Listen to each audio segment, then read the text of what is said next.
Foundation Wildfire Recovery Fund, Latino Community Foundation, and the Los Angeles Fire Department Foundation. The fires are out now, but the...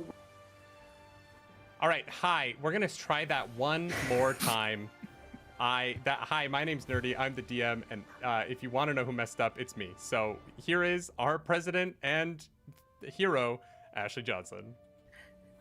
Oh, hello, and welcome to CHARITYHEART. My name is Ashley Johnson, and I am the president of the Critical Role Foundation. Since we launched in 2020, we have come together as a community for causes that span all over the world, and we are coming together once again for people, family, friends who live right next door. On January 7th, fires spread across Southern California, devastating thousands of people and animals. And if the past 10 years at Critical Role has taught us anything, it's that community is the building block upon which anything is possible. So now that we are out of immediate danger, it is time to rebuild. So we gather here on Darrington Press with Roleplay Relay and this incredible cast to raise money for California Community Foundation Wildfire Recovery Fund, Latino Community Foundation, and the Los Angeles Fire Department Foundation. The fires are out now, but the work is just beginning and there is so much to do. Thank you for joining us, and please enjoy the show.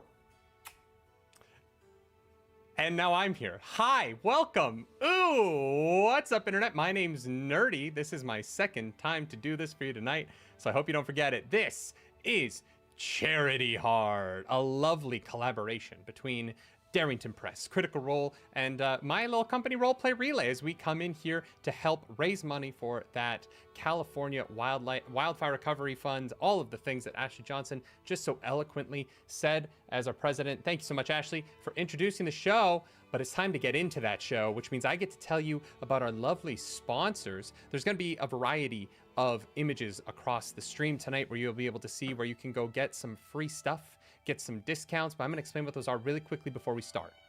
Thorum donated $10,000 to this event. A huge donation from an incredible company. They make rings, they make watches. They donated a thing so big, we named the MacGuffin of this entire campaign after them. Throughout tonight, you're going to hear us talk about Thorum rings and that great Thorum watch that will stand to be the final goal in the finale on March 19th when we arrive for the final fight with Seraphis Kerr, our evil tech tyrant that you all built in the Session Zero. Thank you so much for all the donations that helped create him. But we are also here because, if you go over to their website, you can use the code Critical Role to get 20% off a ring or a watch. Huge discount considering it's some pricey. They make really high quality stuff. It's a little pricey. You might want to take that discount. Also, you can head over to Roll and Play Press. There will be a link in the stream. I don't have it directly in front of me. I can pull it up really fast here. Let's get this right the first time. www.rollandplaypress.com/heart. They're giving away free D&D one-shots to everyone. So if you go over there, you can download yourself a free one-shot, take your DMing game to the next level, or if you're a player, you can sneak a peek at what your DM might be throwing at you, and you can cheat. And I encourage cheating. I don't. I'm kidding. But you can go over there. They also donated $1,000. Roll and Play Press. Thank you so much. Thorum, thank you so much. These events are really so much to run, and having sponsors back you really makes it feel like you're doing, it takes that next level. And so I just want to say from the bottom of my heart, everyone at Darrington Press, everyone at Roleplay Relay, thank you. And that's the beginning of the announcements, which means it's time for me to do the thing I've been doing every episode, and I'm going to keep doing every episode because, guys, we're playing Daggerheart for charity. I'm drinking Sandkeg's Hide. Let's have a little drink tonight. I didn't know we were drinking. I'm always drinking. Let's do this. It's time to meet the cast. Welcome in to my party of Gator Polo competitors. Players, professional athletes, professional athletes. I'm so sorry. Sports entertainers. Sports. Yes, much like professional wrestling, everything you're about to see is fake. I say that with love. Danielle Radford tonight will not break kayfabe, but she's not gonna be the first to introduce herself. We're going clockwise here from Alex Ward, tell the people who you are and what you do. Hi, everybody. My name is Alex Ward. You may have just seen me on Exandria Unlimited Divergence. That was the name of the show I was on. What's Playing up, Crocus, and I'm here tonight to play Absolutely Not Him. I'm sure the chat is devastated. Next up is Jeremy Cobb. Hello, everybody. My name is Jeremy Cobb. My pronouns are he, him, and you may know me from the show Three Black Halflings, where I'm one of the co-hosts and the resident GM. Speaking of Roll and Play Press, actually, we're about to collaborate with them on a book that's going to be kickstarted literally in like next month. So go look up the Kickstarter for City of the Black Rose with Roll and Play Press and Three Black Halflings. But I'm very, very, very excited to be here. Thank you so much. Oh, and I should say I am playing. Should I say who I'm playing yet, or should I think I'm gonna keep that? We'll get into the. I'll give you guys a chance to all introduce together. All right. Once we get this game going, Basik, Wit Girl. Hi. Introduce yourself. Hi. Yes, I'm Basic Wit Girl. You can call me Basic or Wit. Those work just fine. You might know me from Twitch or YouTube. I do a lot of video game content, lots of first playthroughs of various story-driven RPGs. I'm known for crying over pixel men here on the internet. Currently, I'm playing through Dragon Age for the first time. Basic is a professional Gale simp, and I will make fun of her relentlessly forever because of it. Hey. He's fine. He's aggressively fine, which is why she loves him so much. Listen, I like what I like, all right? And I'm not going to apologize for enjoying. I paid $70 for that game. I'm going to enjoy what I like about it. I love you. All right, and last but certainly not least, from Geek and Sundry, we have Danielle Radford. Hi, Danielle Radford, pronouns she, her.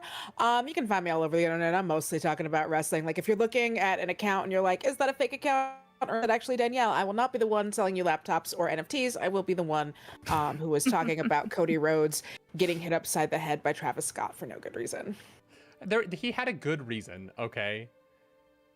Bad Bunny would never shoot. He hit him he actually hit him. He like, no, I don't. I will go forever. All right, we're not going to talk if you're about going to be on it, our most recent John practice. Cena decisions, and we're going to move on. I knew I'd get a reaction out of you. Oh, man. All right, well, tonight we are headed south of Faberleif, a country of Fey origin that was created by you in the Session Zero so that we could have fun in the swamps of Dohalect. It is time for Gator Polo. Yeah, it is. There is... Yeah. I wasn't sure if there was like a theme that just played. The crowd goes wild. There is a stillness in the swamp before every Gator Polo match. There's a period of time where the water remains untouched after all of the manicuring is finished. The stands have been erected, and this hallowed ground upon which this sport is played is left alone. So that as the crowd files into the stands, they can look down and see their reflections in the still pond, knowing that just beneath the surface, thousands upon thousands of leeches await to tear at the flesh of their favorite contestants. Because this is Gator Polo, the most dangerous sport on the continent of Faberleif, and every single person's favorite. Nearby, waiting for the oncoming onslaught of vuvuzelas that they know they will hear when they enter the pitch. Remember those? What a World Cup Oh that my was. God. Do I they go remember away? those? There is a locker room where 4 contestants and a 12-foot long giant alligator.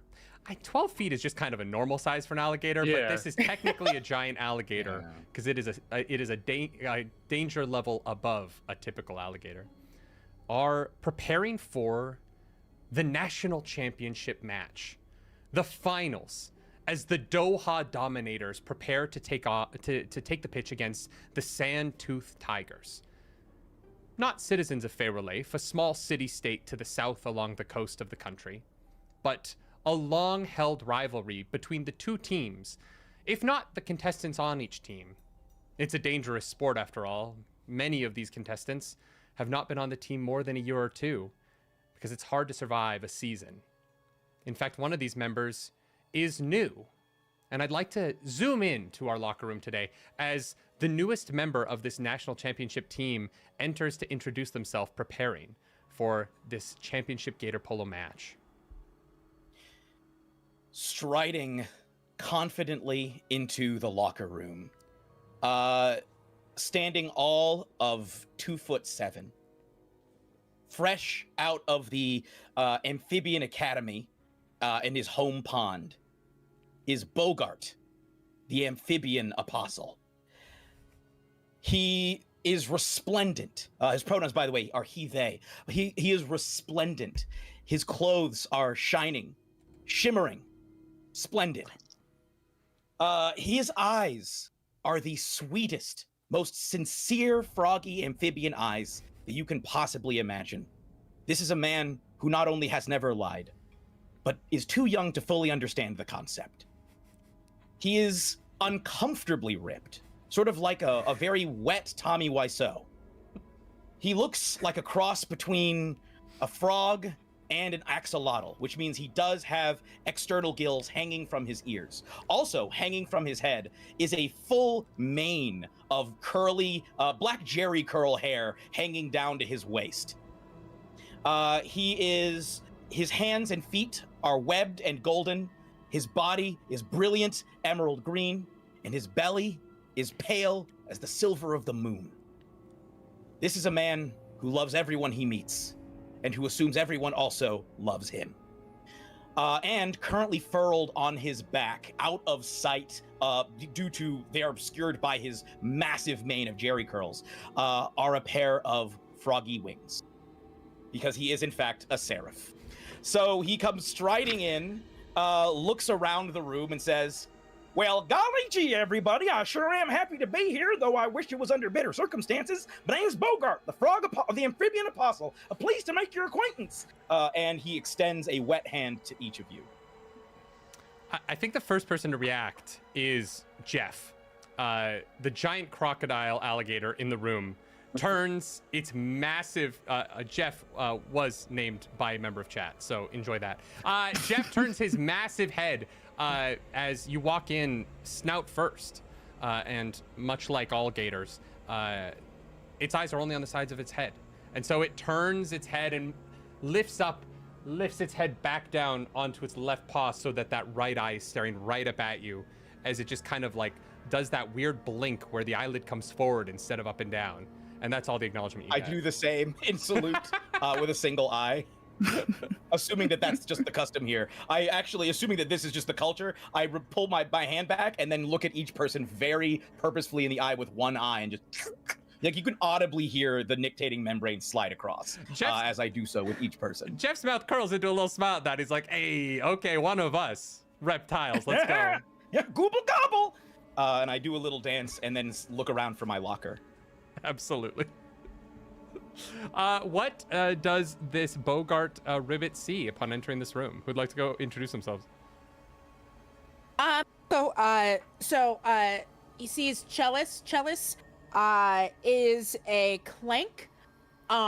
Chalice is made of metal, bronze, deep bronze skin.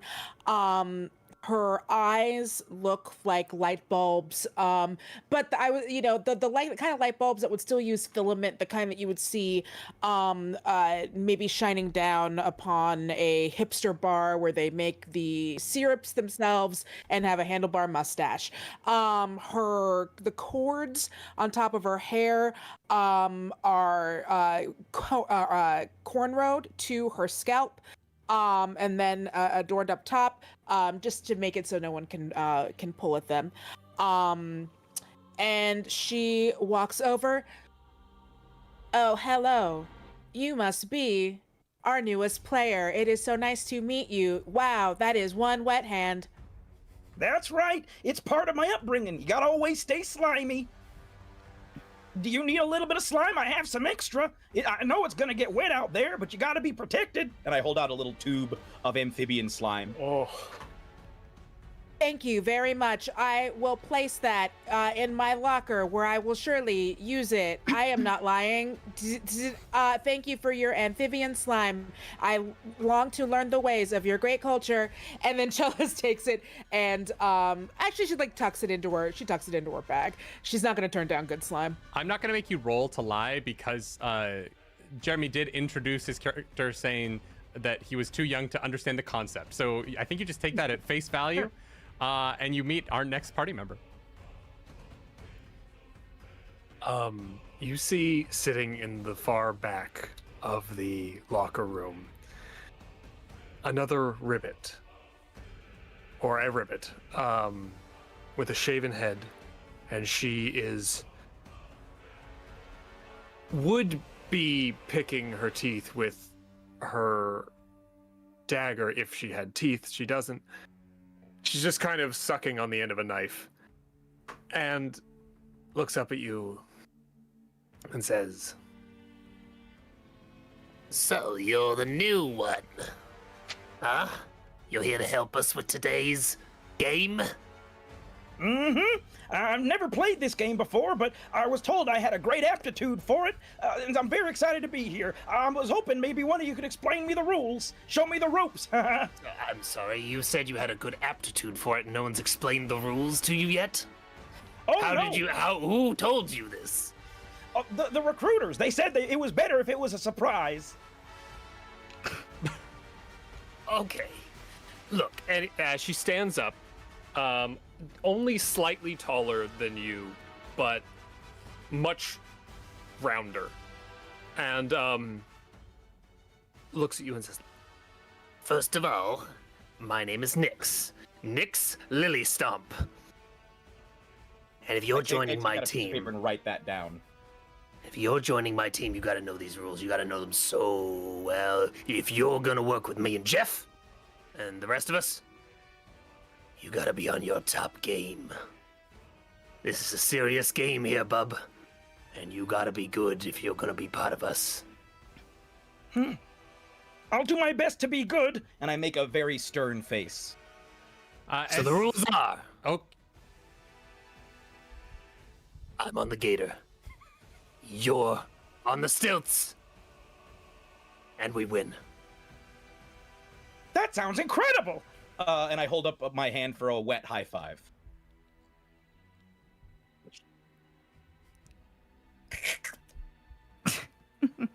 All right.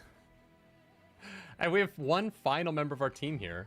Yeah. I think that you clock them, Bogart, as Lilliput gestures around the room. And who is the final member of our compatriots here? The final member, upon your entering, noticed you, but kind of turned back to his stuff. And as Nyx is giving you this rundown, he is kind of chewing on a toothpick and kind of like smirking and like laughing to himself. He's about 6'1" tall fawn, long red hair, kind of curly, pulled back into like a top knot, braids and little trinkets within, and these big curly little horns. He's dressed kind of flamboyantly, and you can tell that he takes the walker room walk to the locker room in front of the press like very seriously. He puts way too much thought into the outfit he's wearing as the spectators and the fans.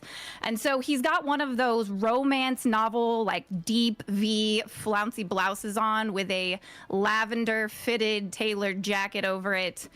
He's got, as he smirks, you can catch a glint of a silver tooth. And to kind of match the various things kind of in his hair and ear piercings. And I said fawn already, right? Yeah. Yes, you did. Yeah, great. And one thing that you'll notice that's probably different about him than other fawns is while you wouldn't expect them to have a horseshoe type shoe on, he does. And if you look really closely, you'll see little check mark, almost swoosh like patterns on the side, and he laughs to himself. He's like, "You know what, boy? I like your enthusiasm. The name's Cash Manny. You may have heard of my family, but maybe not since you don't know the rules of gator polo. We're really, really well known here in Fayru Lafe. Cash and Fayru Lafe go hand in hand. You might hear that every now and then. I say that again for you, chat and anybody who might be listening. Cash and Fayru Lafe are really good things to put together. And when he shoots you finger guns if you try to go in for a slimy high five, because he doesn't want to touch that." I give you a respectful. I just go in for a full bow, and I say, "It is truly an honor to meet a member of the Manny family. I myself am only a few months old, which is normal for my people. I'm actually approaching middle age for a ribbit, but I haven't had enough time really to absorb all of the culture surrounding the sport, but it is truly an honor to meet you, a member of this fine lineage." And I give you a very wet finger guns with little bits of slime sort of flinging off. That's a sentence I hope to never hear.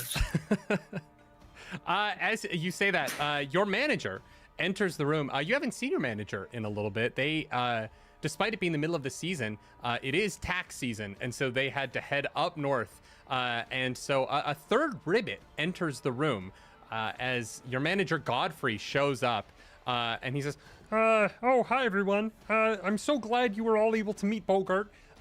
I know we needed a fourth player in order to play in the national championship. Congratulations on making it to the national championship, by the way. But I did have to go up north to get some of my tax forms from the mountains. It was a really interesting time. I have this weird memory of lighting people on fire to save them from freezing to death. And I don't think that it happened, but it's not quite a dream.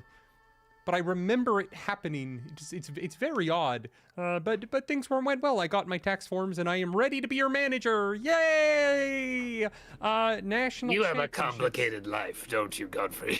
You know, I've had a lot of jobs in the last year. But I think that this job, I think that settling into being a manager for gator polo is working out well for me. There's just something about being a ribbit that makes being on top of a gator in the water make sense. And that's why I found you another ribbit for the team. I know our simian friend passed away in the last match. May they rest in peace. We told them about the leeches. He got cocky. But today's going to be a great day. We are going to go out there and we're going to win. Don't forget there are 3 really big rules that I want you to think about today as we head into this match. The first of it is Lilliput. When you are on that gator, if you get that ball, you have to throw it at the net. That's the one. That's kind of the one rule. Other than that, everyone get that ball to Lilliput when they're close to the net, and don't die. Okay? Yeah. Oh, the third Don't rule. die. Have fun. Yeah. Have fun. As he Underlined it several times. Finishes his little speech, you hear the telltale Vuvuzela announcement as the announcer / village mayor of Dohalect, who is hosting the finals of this year's national championship gator polo matches, steps up to a microphone somewhere outside of this locker room. And you hear the tapping on an old-timey microphone. There's kind of a wet squelch to it, as you know this person to be a very, very old ribbit, well into their 3rd year of life, with Fu Manchu mustache that reaches all the way down to their 2nd set of legs. And you hear them go up to the microphone, and it broadcasts throughout the entirety of the swamp, so loud it reaches you even here in this far-off locker room. Good day, everybody. I am so excited to welcome you to the national championships of the 346th annual Gator Polo Championships. Yes. We are so, well, I'm legally obligated to say honored to welcome the Sandtooth Tigers, sponsored, of course, by Seraphis Kerr. And as he says that, Ooh. the boos that resonate throughout the stadium shake the ceiling of the locker room that you were in. That's right. That's right. Partially for the Sandtooth Tigers, this rival team, but also for Seraphis himself, this recent addition to the political scene here in Seraphis, or in Faerulaif, whose technological advancements have been drastically changing life for people all over Faerulaif, and recently have pushed the gods of this world to turn their backs on the citizenry. It's a political shift that has had a monumental shift in just life in general for people. The decision to support Seraph's actions or to stand against him have become a centerpiece in conversation and in family squabbles. This year's harvest feast was laced across Faerulaif with arguments about this one man who has changed everything, but has made some things possible, like the very microphone that our mayor speaks into now. With the entrance made, the Sandtooth Tigers theme fizzling out in the distance, you all know it is time to make your grand entrance. As you hear the mayor saying to the microphone, yes, of course they're here, for they have to be, but gratefully, I am able to announce to you all today that our hometown heroes made it all the way from the beginning of the season, nearly undefeated, and having lost only one member. Only one member died this season. Isn't that fantastic? Last year it was 4. Can you believe that? This year's Dominators! And the massive curtain on the side of the locker room opens, and your entrance is your own. How would you like to enter into the soggy fields of this swamp to begin this match? Are we like standing on something that's hard? Yeah, you have to step down into it in order to... like basically like you're on this like wooden, like almost like a barge area, and you're wearing these 2.5-foot stilts. The water of the swamp is about 1.5 feet deep, so at any given moment there's only about 1 foot of stilt that is sticking out of the water, and that is generally what people are aiming for when they're trying to knock you into the water to fall into these leeches. So you do have to step down off of the platform into the swamp in order to get started. Perfect. I would like to, as you call for the Dominators. I think that before we get into the entrance, Daniel, do you have a quick question you want to get in before? Oh, no. I was just going to ask if I can have a t-shirt gun. You absolutely, of course you can have a t-shirt gun. Of course you can have a t-shirt gun. An arcane gem whirls in the back of this t-shirt gun. Get ready to just pepper the crowd. Basic, what were you saying? Yeah, no, as jealous as t-shirt gunning, Cash is before he puts on his stilts with his little horseshoe fawn shoes, he's gonna start a we will rock you, like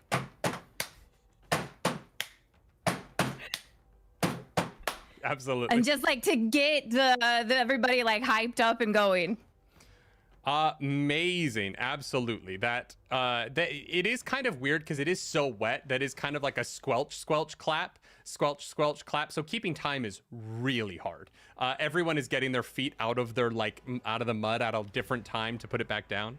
But the people here are used to this. So after a little bit of early oddness, when people are feeling out the wetness of their general area, they're able to really get into it.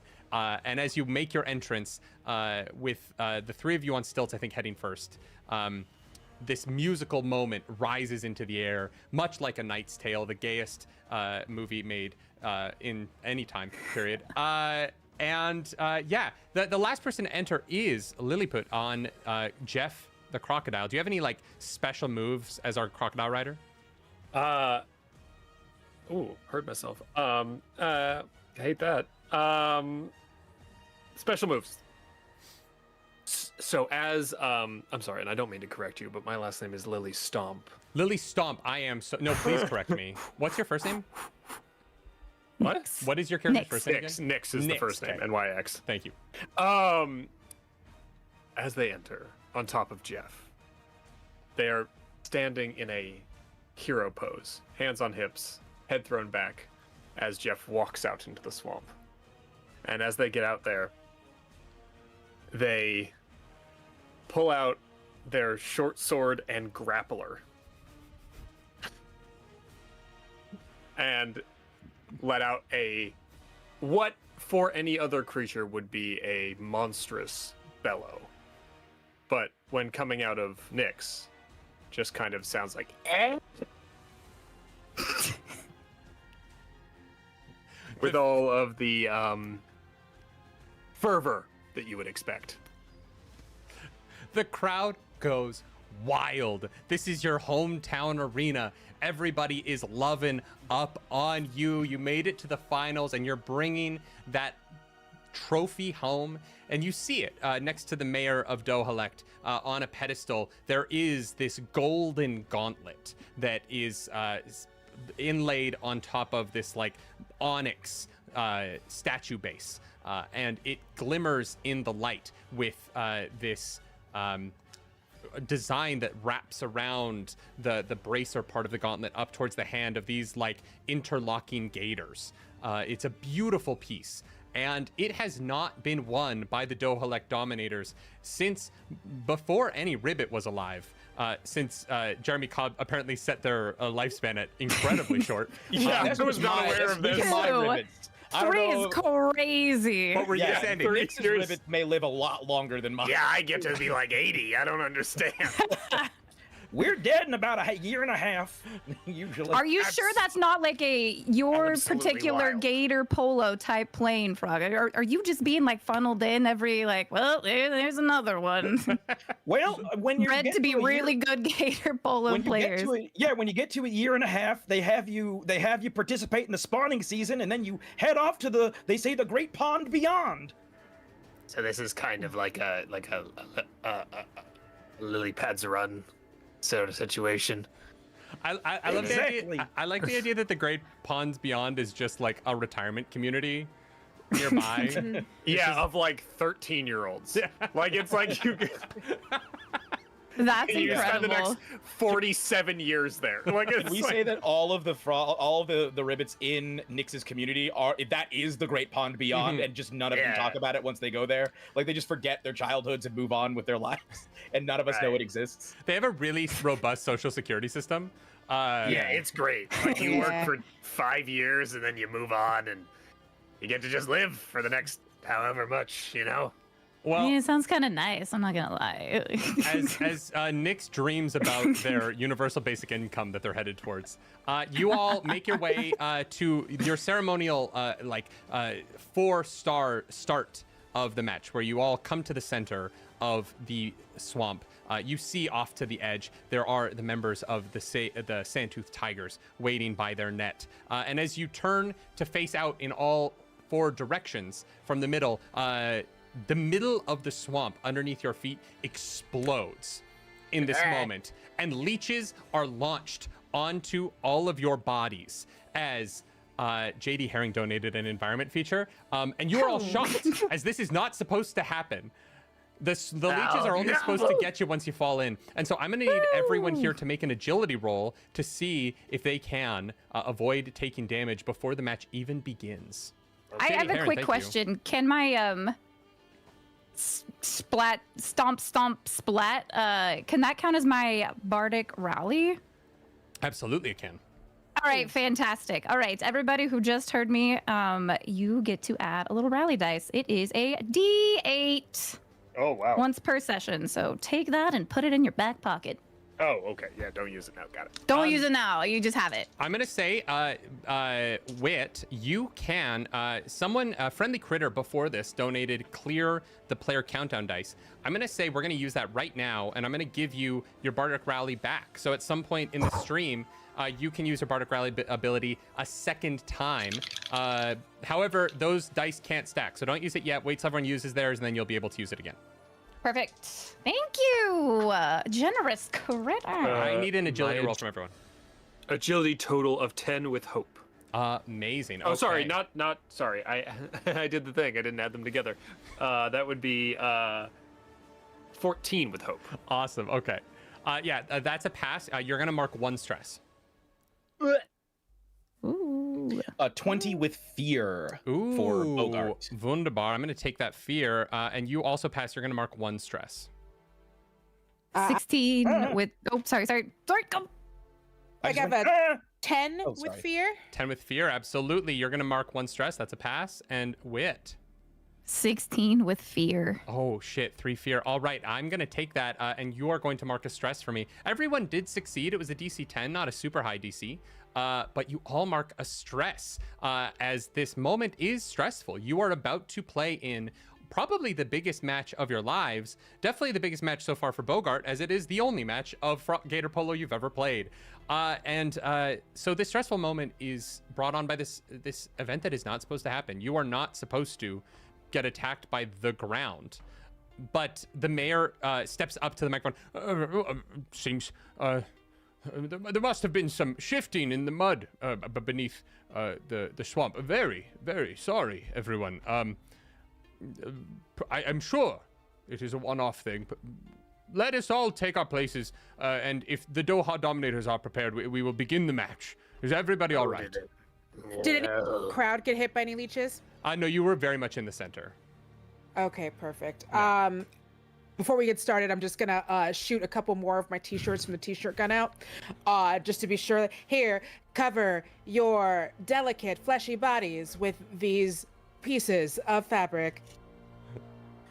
Can we say that I, in my fear, had leapt into the t-shirt gun, so I'm fired back out and land in sort of it would be a 3-point stance, but I'm on stilts. Yeah. So it's a 2-point stance, but my fist, I have one fist on the sort of where the ground would be if I was not on stilts. The mayor's like, Mr. Bogart, I understand this is your first time playing Gator, but you'll have to get back into the swamp. I know the Would you leeches get over here? Oh, my bad. Sorry, everyone. And I hurry my way back over. And Whoever told you you were going to be good at this game? I have serious questions. Oh, let me know and I'll write them down to ask later. Oh, God. Lily Stomp, you ride Jeff to the middle of this match, and across from you, you see an elvish, a very tanned elf with a long, dark hair, the long pointed ears, and in the like bright red gallantry of the Sandtooth tigers, rides up on the opposing crocodile here. Or gator. They're not the same thing, but I will use them interchangeably today. Please don't at me. I know they're not the same animal. I know. My brain is broken. As you see this elf, a competitor that you've known for many years, as your arch nemesis Mathieu Mercer rides over on his gator. Mathieu Mercer, we meet again. I see you are trying to do my accent in order to offend me, but I will not be offended today, Lily Stomp. I have never been more prepared to win a game of Gator Polo in my entire life. You say that now. But are you? You know what? I'm not going to lie to you. I really hope so.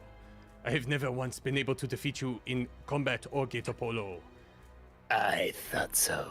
You haunt my dreams, Lily Stomp. For a variety of reasons. And with that awkward, out of the water itself, all of a sudden, as expected by all of you, a large ball made of the hardest rubber that they could find, because, back in the early days of Gator Stomp, the gators kept biting through it. We needed so many balls. And now, this thick ball of thick rubber... Kong chew toy. shoots into the air. This is your one opportunity to touch the ball where you don't have to attempt to score. Lily Stomp, I need you to roll an opposed agility check against Mathieu Mercer, as you're going to attempt to pass the ball to one of your teammates. Could I, Yes. in this moment, use my rivet ability to shoot my tongue out to grab the ball to throw it to one of my... Abso-fucking-lutely. Yes, you can. Great. Let's see, that's the wrong sheet of paper. That is a, yeah, okay, so I can just do that. I can make an agility test, but that's how I'm flavoring it. Yeah, go for it. Tongue out and grab it. Well, no, I'm going to say that if you're going to use your ability, you watch as Mathieu Mercer is going to reach for that ball, and before he before it even comes down into the range of this elf's hands, your tongue has wrapped around it. I do want you to make an agility roll to see how well you're able to pass it with your tongue to a teammate. That is 18 with hope. Amazing. Absolutely. Who do you want to pass the ball off to? I will pass the ball just to throw them into the fire. I will pass it to our newest member. Amazing.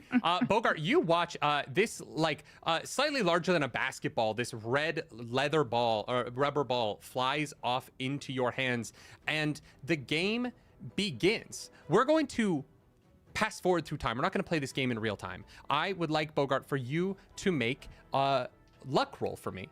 Just give me a 2d12 roll and tell me if you get hope, fear, and what the number is.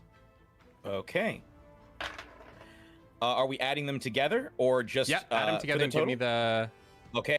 The total is 19 with fear. All right. The match thus far has been a wild ride as the ball has been passed around. The game of Gator Polo consists of 3 members wearing stilts, running around, trying to stay out of the water where the leeches are attempting to bite them, while a 4th member rides a gator in between them, both trying to knock the opposing team off of their stilts, while at the same time being the only player who can score. The end goal of the game is to pass the ball to the member who is on the gator while they're close enough to the net for them to take a shot at the net.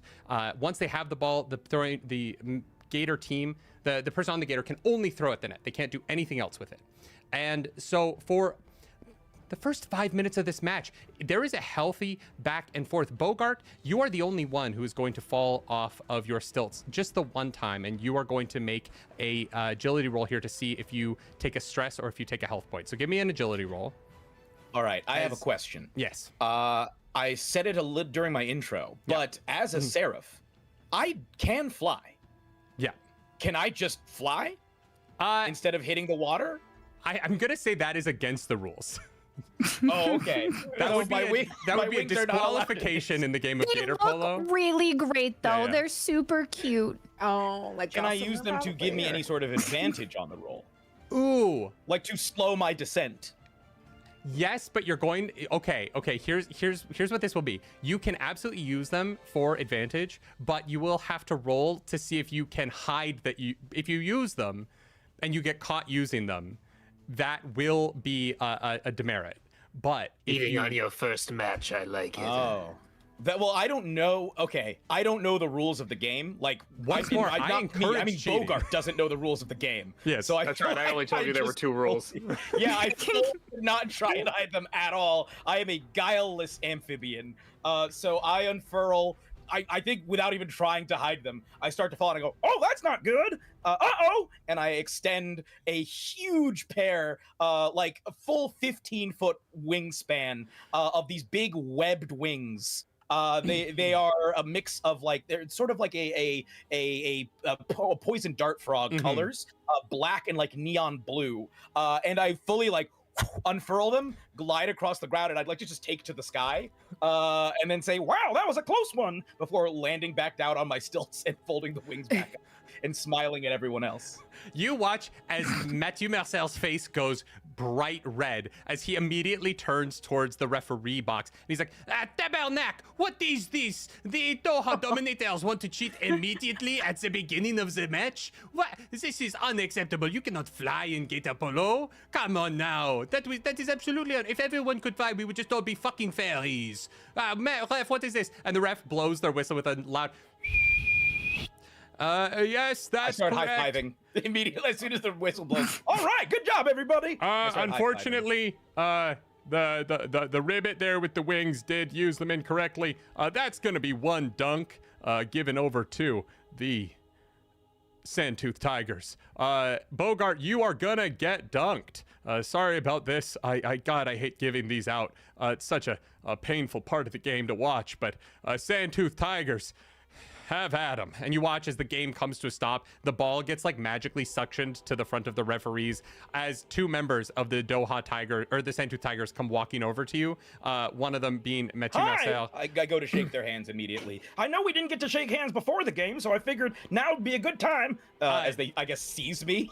This elf slips beside your hand and reaches and places his right hand on your shoulder as this tall elven or this tall Furbolg woman steps and does this opposite and has your left shoulder, and you watch as the crowd starts to boo. They're like, ref suck, ref suck, ref suck, even though you obviously did the wrong thing. This is your hometown crowd. They're gonna agree with you. And Mathieu Marcel goes, I have a question. Yes. I have a question before they dunk me. Yes. I have one of my experiences is called, let me find it. One of my experiences, where are these listed on the character sheet? Yes, is stop in the name of love. Mm-hmm. I am weirdly good at getting enemies to like me. Can I look up with my big bright eyes into these two competitors' faces and give them such a pure smile of friendliness and like just complete naivete that I make them not want to dunk me? It's giving Puss in Boots in Shrek 2. Literally, yeah. Yeah. I mean, yeah, you can roll for that. The DC is going to be pretty high. They're pretty stoked about getting to do an intentional dunk is pretty rare in Gator Polo, so they're pretty hyped. But if you can roll high enough, okay, I will. You know what? I'll find a way out for you. Okay, what is the DC that I'm trying to hit here? I'm going to say you're trying to hit a DC 20. Okay, let's see what happens. So for this, I will roll 2d12 and add my presence, right? Yeah. Okay. So on the presence, that is already a 20 with fear. Great. That's even without actually adding my presence score. That's just on the dice. That is a 20 with fear. Absolutely. Is it two 10s by chance? Or no, you said no, it's a 9 and an 11. R.I.P. You see, Mathieu looks down at you and goes, "Wait a minute. Oh, no. I thought it was Lilystomp that flew. No, you're the new one. This is your first match, yes?"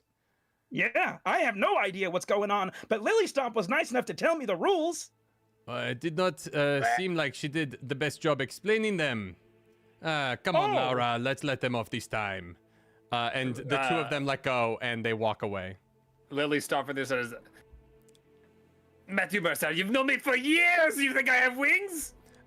No, but we live in a world teeming with magic and magical technology. I don't know what you can do.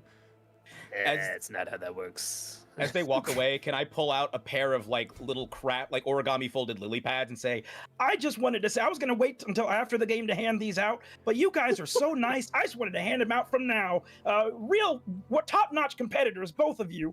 Yeah. And just hand them out. Matthew goes, okay, you've pushed this too far. He's going to give you a shove in the chest and see if he can get you down. I need you to make an agility roll for me. I don't even try and resist. I'm just completely shocked. Chalice is looking. Does Chalice know about the history between Lilystomp and Mathieu Marcel? I think that's up to you. We're making this up as we go. So how well do you think you know Lilystomp? I'm very public about my rivalries. Okay. So Chalice is feeling a little suspicious, like there might be something underneath the rivalry. So Chalice is going to can Chalice help up Bogart or help Let's Bogart? see if Bogart falls first, because they were gonna get off, and then they got a little shove here because they pushed it. So Bogart, let's get the agility roll, and then we'll get Chalice in here. Can I just I don't even try. Like, I'm so surprised at what's happening, and I assume that if they're shoving me, then it's good. Great. So I'm like, oh, okay.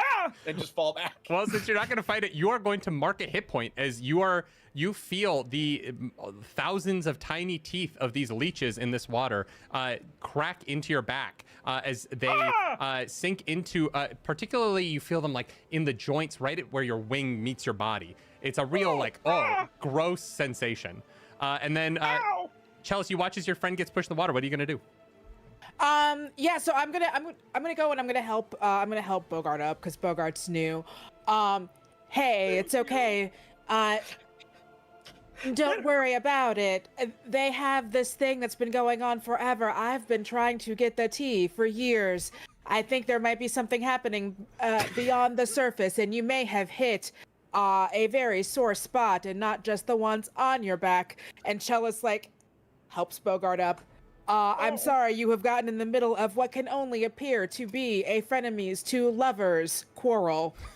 Oh, well, thank you. I appreciate your help, Chalice. I must have done something wrong. Ow, that really hurt. I thought we were getting along. I'll have to apologize to him later, but thank you very much. And I hand them a lily pad as well. And then stomp off back to the game, try to like flex the blood back into my wings after having been attacked just now.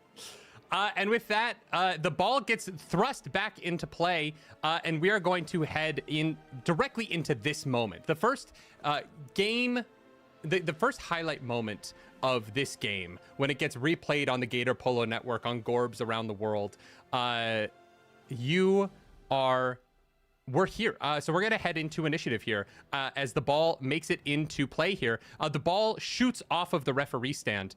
It is currently 0-0. Neither team has been able to get purchase. You rolled a 19, so you guys were doing really well, but we did with fear, which is why you began to fall into the water. It is a few minutes into the game, and you guys are at a stalemate. The ball is launched into play in the center of this arena. What would you like to do? Can I use Magic Hand to grab it? Absolutely, you can. You watch as Cash Money, who's been staying out of this. I think Cash, you've played enough Gator Polo. You know all this nonsense is going to play out. You've been watching that ball, waiting for it, and as soon as it is, I've got my head in the game. Big wins means big cash. You have the ball. It's I'll say that you're taking the first turn here. What are you doing with it? I've got it. My Magic Hand is trying to make sure that it's like 5 feet above anybody who's trying to jump up, trying to get it. Just like bully, kind of holding the ball up, like looking, waiting for his team to get into position. If I'm looking around, where's everybody on the field? I'm gonna say just to lay out. I'm gonna say you only have one member of the opposition behind you. There is a member of the other team. There's like a clank on stilts that's closer into the net on the other side, on your side, who's kind of waiting there to be the offense. You are near the middle of the pitch here with Chalice and Bogart kind of. You're on the like west side of the pitch. On the east side, also near the center, are your two other stilt companions. Chalice and Bogart are there. Chalice has just pulled Bogart out of the water. And I'll say Lily Stomp is heading from your net towards the opposition's net in between the two of you.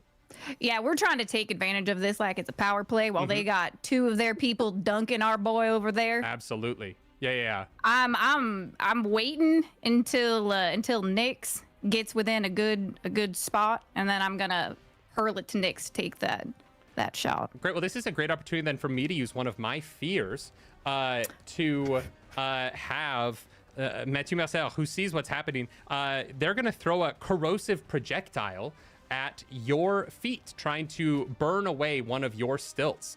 And so that is going to be a... he is going to throw it, and you are going to watch as this corrosive projectile kind of like begins to skip on the water, and you think that it's a really cool move where it's going to like skip into your stilt, but it actually just fizzles out on the water and dies in the middle there. That's his move. But the enemies nice shot. Hey, look, the stilts are small. Fuck you. No, what are you doing? We're supposed to be like, we go back and forth. Like I'm not. I know, but I'm very frazzled today. I don't know why. It's just been. You're making me feel bad. I throw my head back laughing at Mathieu Mercer. Like, as I watch it fizzle at my feet, I just...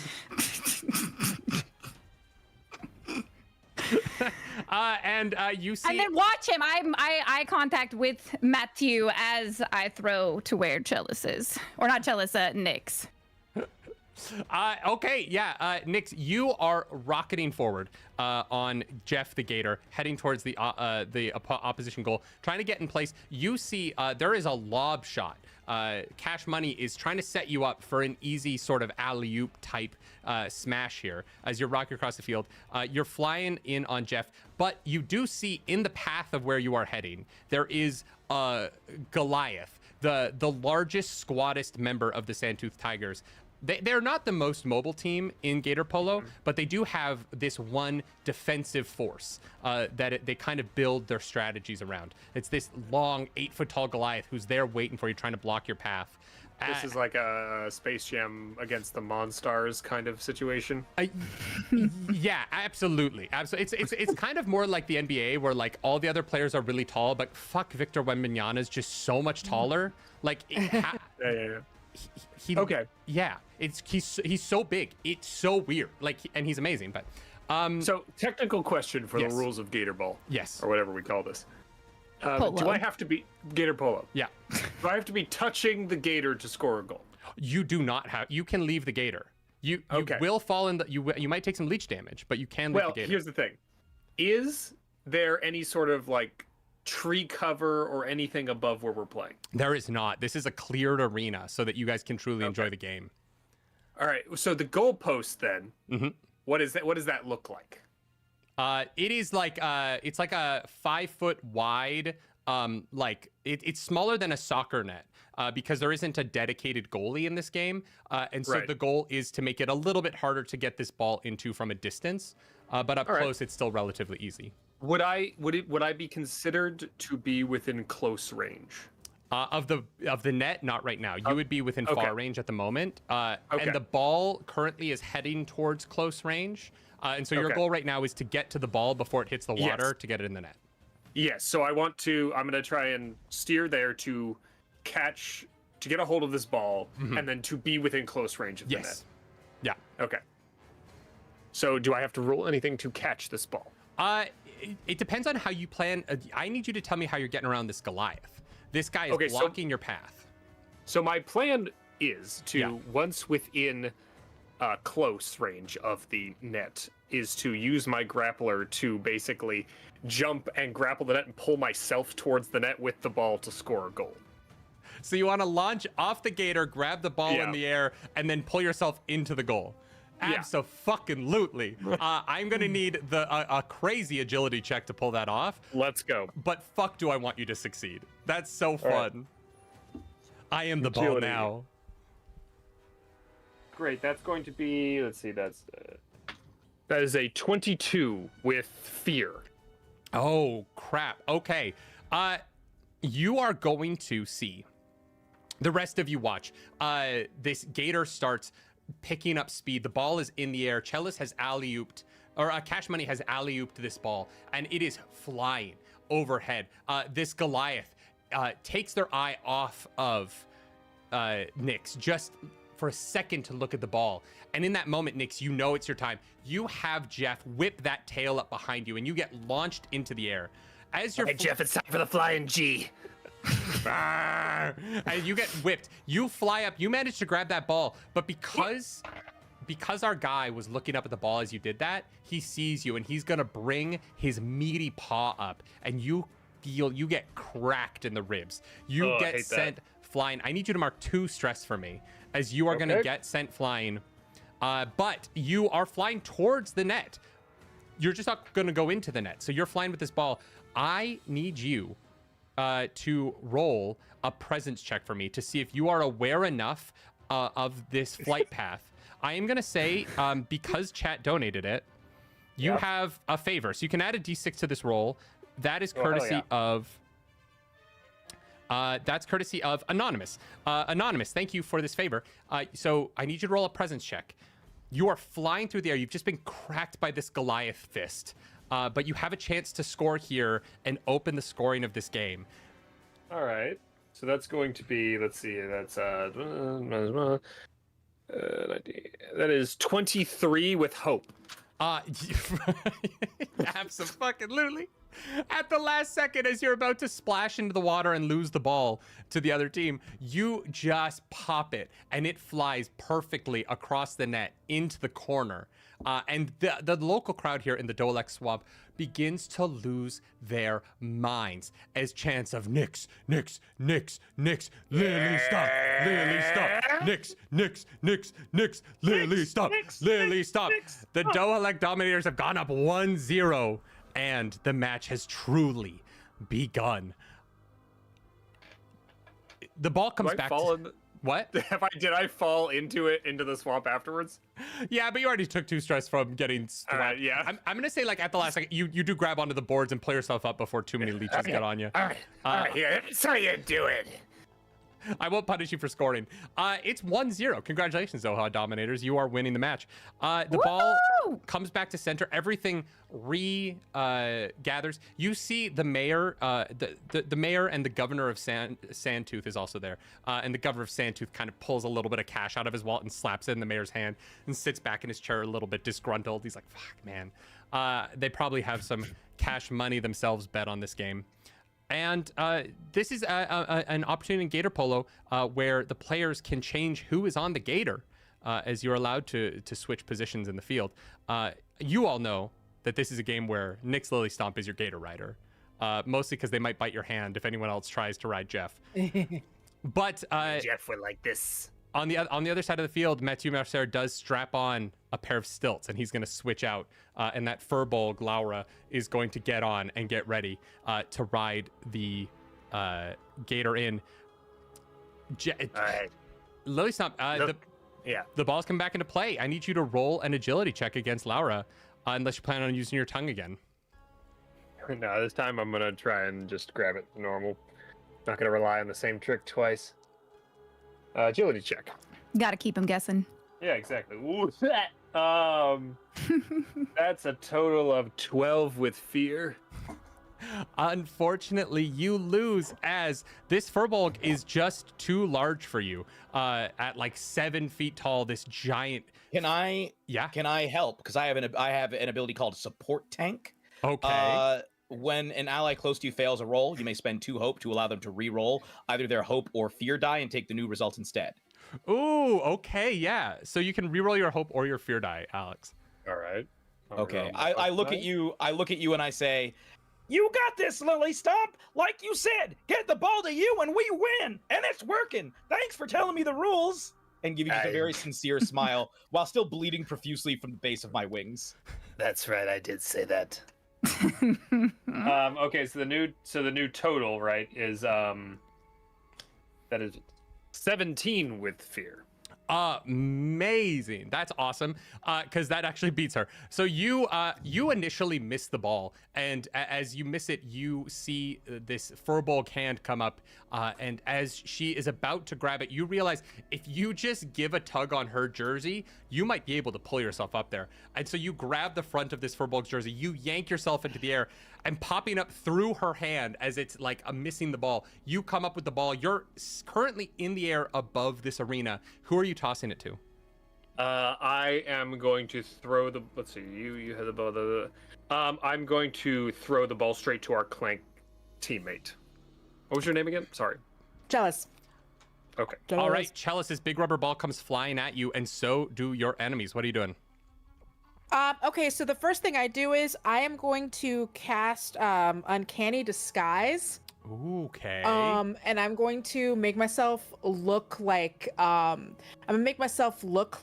Bogart. Okay. Yeah, you change your shape into that of Bogart, and this bit of magic ensorcels you, and suddenly there are 3 ribbits on the field. And so as I do that, I then hide the ball. Hey everybody, what are we doing? I hear we're playing a game of Parallel. And just start like kind of walking very casually. Where did Chalice go? I thought she had the ball. Just like very casually like walking back over so I can get the ball to Nick so we can score. Can we say that I kind of helped sell this by freaking out and being like, where did Chalice go? No! Chalice! Chalice! And I'm running around where Chalice was. I don't know how that helps. Completely taken in I by don't, this. I don't understand how that makes this better for you guys. It's broad the daylight. idea that this is really another me who's appeared. Well, Chalice had the ball. Where did she go? Where did Chalice go? She had the ball. Chalice! I started looking through the water, digging into the swamp, sweeping. I'm sobbing. My God, he might be the dumbest man I've ever seen. As I start to unstrap my stilts and prepare to jump into the pot to try to retrieve Chalice. If there's anybody walking towards them to like try to get in the way, can I use my magic hand to grab the bottom of the stilt to try to trip them? Okay, yeah. I think you're gonna see Mathieu Marcel is like running on stilts over, being like, we all saw the boat. What? We all saw you use the magic. What did you think this is? How dumb do you think we are? And he's gonna run over. Can I have him roll for presence? Because while I am disguised, all presence rolls to avoid scrutiny have advantage. So can I roll presence? Can I roll Yes. presence? So I'm There's gonna no roll scrutiny. my Everyone presence. saw you magically turn into a frog. Well, but you can't scrutinize me after I do it. But You can, but it'll just No. be very difficult to do Yeah, so. I put my foot. Yeah, I put my foot down, and I say no. I will allow Basic to try and trip him. But if I do have to make a, if you guys can reasonably try and trade places at some point and hide the ball, I'll let you have scrutiny rolls. But for now, you're in the middle of the place where you magically turned into a frog. Everyone knows where you are. Basic, roll to trip here. It's Sorry, just I'm a sorry. magic hand.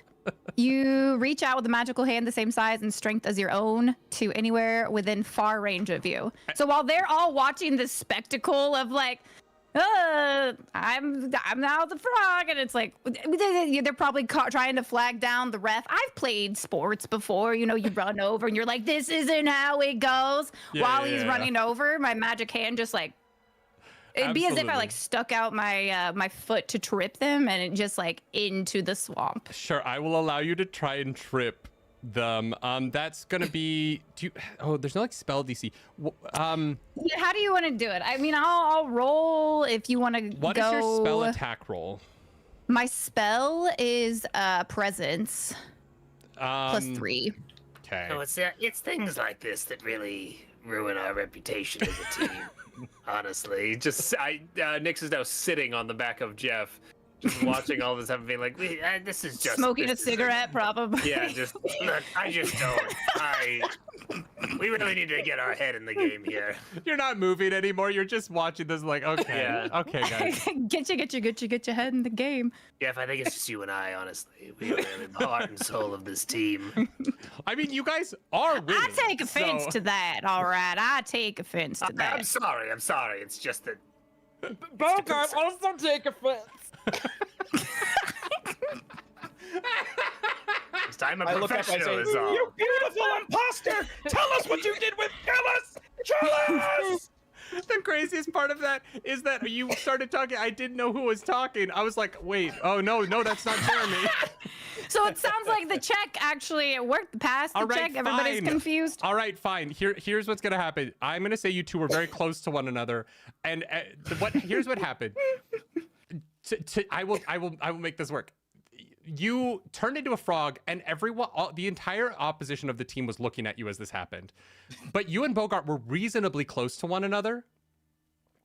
And so in this moment, they all look to the team captain to be like, Nyx, what? They all have French accents. They're like, what the fuck is this? And then they heard Matthew. they all hear this splashing behind them as Bogart has run over and is splashing through the swamp looking for Chalice. And when they turn around, there are two identical Bogarts there standing there. And because they all simultaneously looked at Nyx together, when they do turn back, they don't know which is which. And so in the confusion of all of this, and in Mathieu Marcel getting tripped into the water by that mage hand, they're going to take a hit point from hitting the leeches. The confusion of that, you have managed to switch places, or at least they don't know which one is which. So the ball is now hidden, and you guys have it. Absolutely furious that worked. Can I charge the other team and scream, Help us! Look, please! Please, help us! and start trying to grab them and like have them help me look, just pouring tears out of my eyes, full distress and panicking, try to grab. They're my only friend! Please! And and grabbing people by their lapels, begging for help. Basically to unintentionally cause a diversion to allow Chalice to just enact her plan and walk over and just hand Nick the ball. This is what happens when you let children play sports. I'm gonna say, give me a presence roll. Okay. Okay. Here we go. This is not what I thought this was gonna turn into. So I was like, we're gonna take the sport really seriously, you guys. Oh yeah, boy. Ball is laugh. Ball is laugh. So whenever I roll, oh no, I don't have it. Well, wait, did I?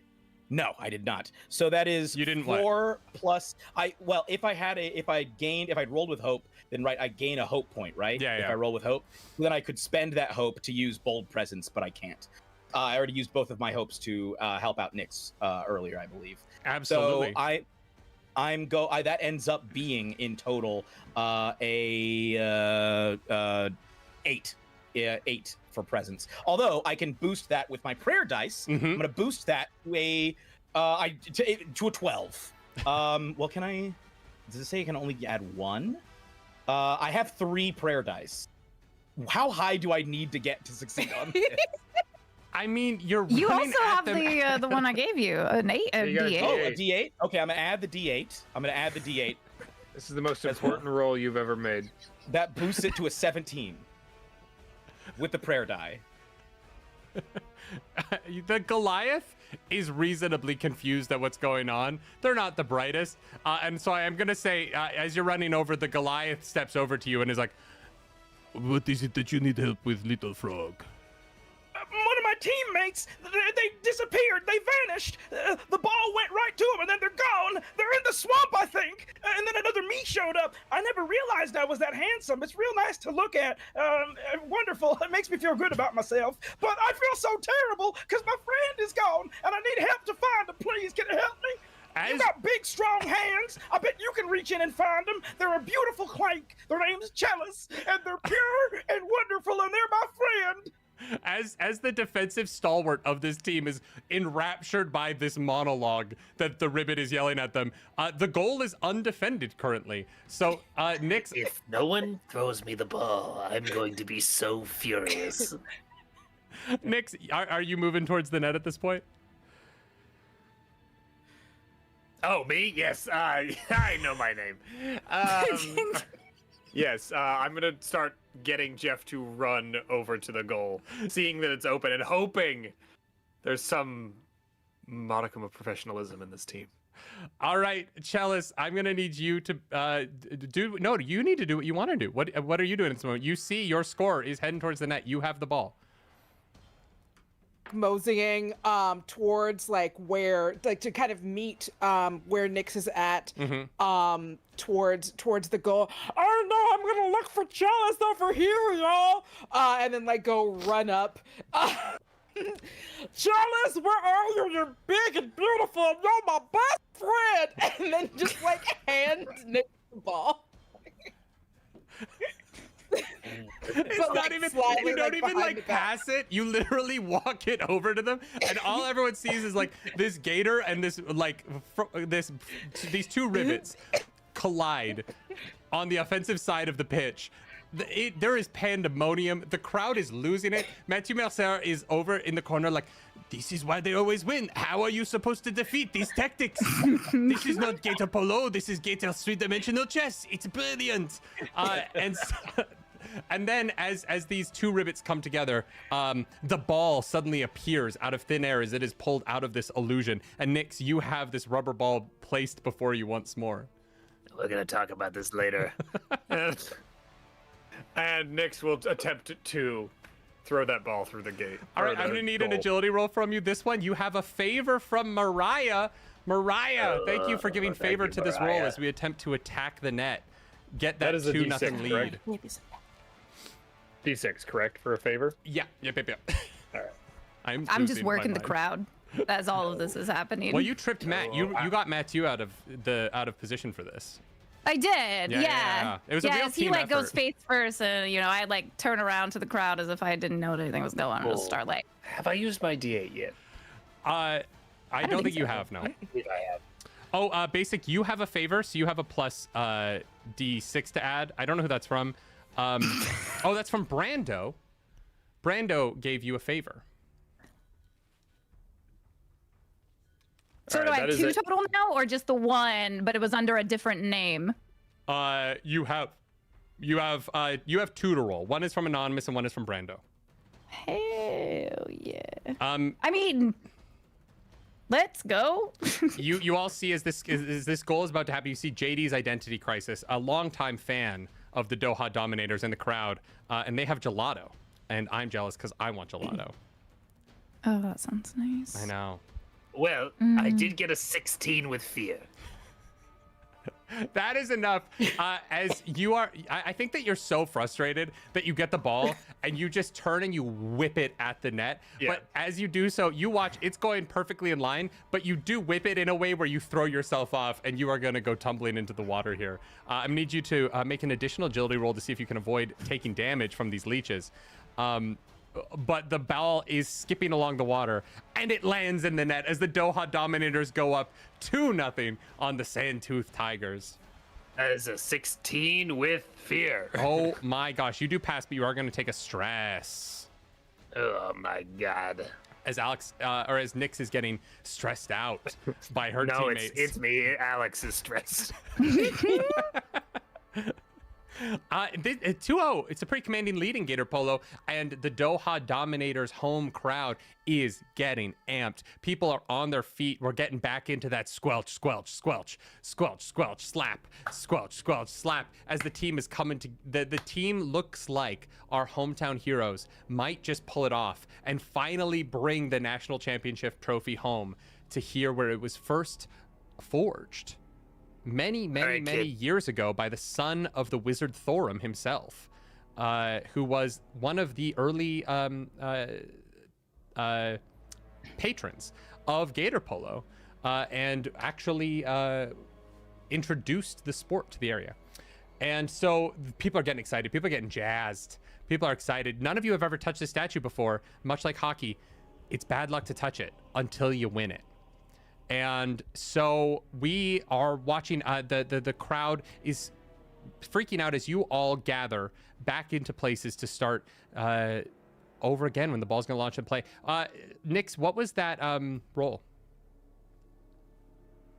Which one? No, you got to stress. Never mind. I take it back. All right, kid, look, it's your first game. I don't know why his voice is drifting. You smoked an okay. additional cigarette and it changed. Yeah, I can still understand you. I just wish that we still had jealous. Look, focus. Look at me. Look at the eyes. Focus. Mm, Get your shit together. Get on the skater. Give me those stilts. oh, okay. And I hand over the stilts. I'm just sort of flying, and I hand over the stilts and then fly over to Jeff, and I say, Hello again. Do you mind if I climb on top of you? Mm-hmm. Oh, okay. No, he kind of like nods his head back. He liked your little eye twitch or your little blink at him earlier. He's a Yeah, fan I of you. absolutely mind. yeah, that was what is that like? Okay, I'll just fly then. Okay, I land on him. What would Jeff's voice sound like? Nyx is fuming right now.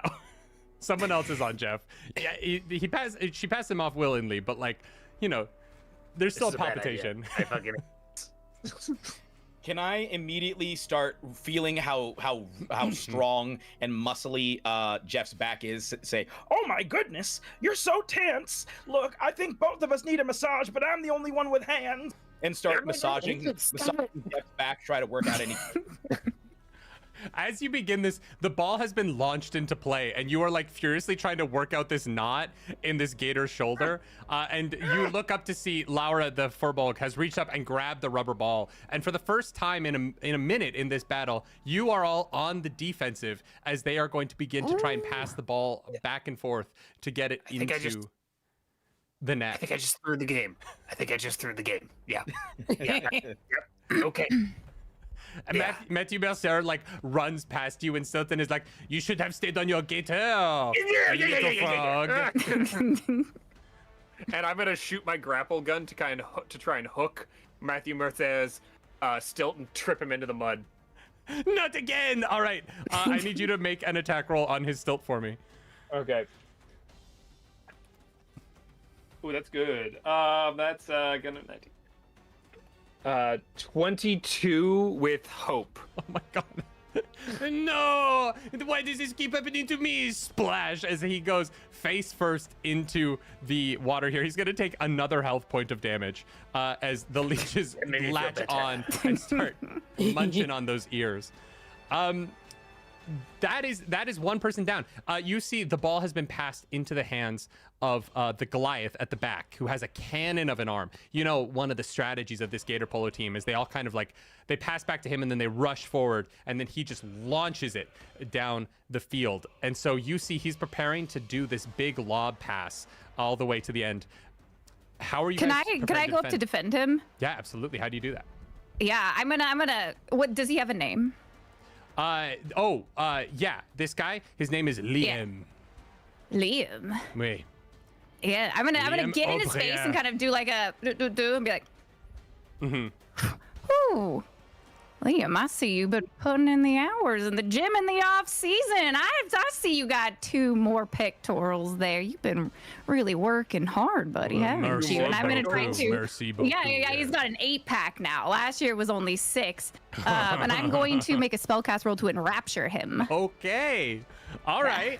How do you enrapture him? Yeah, Or I'm what? just like I'm uncomfortably flirting with him while he is here. I see that. I see that vein popping out on the side of your neck. You're taking this game seriously, aren't you? You know, I do take things seriously from time to time. I love the defense. I see what you did there. I see what you did there. You had a good off season then, didn't you, friend? I saw your Instagram posts and your private friends' stories, which you were getting up to. I don't usually put my opponents on my private friends list, but I make an exception for you. We're not really. We're opponents during the season. We're friends. I'd say we're friends. Make your spell attack roll, Wit. I love TTRPGs because my friends all flirt with me. It's so fun. Let's see. That is an 18 plus 21 with hope. Jesus, you all roll. Have any of you rolled under a 10 this entire game? Yeah, I did, but I added a bunch to it. You see, Yeah. you all turn, like, everyone is rushing towards your team's net, and you all turn to see when this Hail Mary lob pass, they're down by 2. They've got to make some desperate plays here to catch up. And so you think this big Hail Mary's coming, and you turn around, and at the other end of the swamp, just standing there, is this Goliath who's cradling the ball really close to his chest and just kind of like picking at it with one finger while talking to Cash Money. Can I? Okay, so I don't know what the rules are, but I know that I'm supposed to get the ball to Nyx, and that helps us win. No. So can I see that the Goliath is holding the ball. Yes. Right? And I know that we're supposed to have the ball. Yeah. So I've been massaging Jeff, but I look up and I see that I'm allowed to leave his back, right? You are allowed to leave his back, yeah. Okay, can I just fly across the field and just, while the Goliath isn't really paying attention, just sort of take the ball and then fly it over to Nyx? I'm going to just remind you that the last time you flew, the referee did blow their whistle and immediately stop play dead. So you do know that if you leave if you fly in this game, you will. Oh, if you use your wings to fly, you're gonna get. Only when I was on the stilts that it was a problem. No, you're gonna get intentionally dunked for flying. Oh, okay. Yeah. Then I will whisper to Jeff and I'll say, Jeff, I know you've been working real hard today, but I was wondering, with these newly loosened muscles of yours, if you could just swim us on over there so I can take that ball just as daintily as I can, and then swim me over to Nick so I can hand it off to him and we can win. As you say this, you're whispering this the whole time, and you look up, and you're already there because Jeff has been swimming this whole time. Jeff knows Gator Polo. This Gator knows this game. So quiet, I can barely even hear us swimming. Can I like reach up then and just gently okay, ease the ball out? No, I think Damn you, Cash Money! You got me again with your perfect smile and your dainty dimpled eyes. Yeah, he like smiles at him. His little silver tooth like glints in the sunlight, and You're so close to the net, and you hear the audience yelling, "Score! Come on, score!" What do you do? I look at the audience. I look at Nyx, and I'm like, I have the ball. Bye. The goal. The goal? Oh, I have to put it through the goal first. Yeah, I would throw it to the goal, buddy. Just okay. right there, right there. Okay, I want to run over to the goal, jump up, and then like pass it through the goal to my other hand, and then give it to Nyx. Okay. So I'm still convinced that Nyx is the key to all of this, but that because I'm on the gator, there is a rule where I must pass it through the hoop before giving it to them in order for it to be legal. Okay, so you're gonna swim into the net just holding the ball. Yeah, I'd like to put it I'd like to. It's because it's a hoop, right? Absolutely. It goes all the way through. Yes, yeah, I'd like absolutely. to hand it through to myself. As you are riding towards the goal with the intention of passing the ball through, once more the ground beneath you erupts and leeches begin to fly into the pitch. As you, Liam, and Cash Money are going to get swarmed by leeches as an environmental effect has been thrown in by Anonymous. Thank you, Anonymous, for that. I need the three of you to make agility checks for me. Okay. I've been so mad I'm winning. That is a crit for me. I just crit. 2 sevens. Okay, absolutely. You take no damage, no stress. You dodge through those leeches and you push that ball right in that net, scoring for a third time. The Doha Dominators are up 3-0. What does Cash Money get? 23 with hope. Oh my god, you fucking also beat a 20, so you take nothing. No stress, no nothing. Y'all roll so fucking good. This is crazy. And yeah, you guys scored again. Liam takes a stress as though he's trying to like pull these leeches off his back. It stresses him out. I grab one as well, and like kind of trail my finger down his back as I grab one after flirting with him. Oh, okay. Thank you I just so knew much. that's a hard reach spot for you. I don't know what to say. I could just go back to the middle line, wherever. You leave this Goliath just absolutely baffled and like, just like a little turned on in the middle of this. He's like just blushing fury. These Goliaths have gray skin with like dark, like tattoo like markings across their bodies, but not a lot of other color. But this Goliath has bright red cheeks, like just the craziest blush right now. As you guys have gone up 3-0.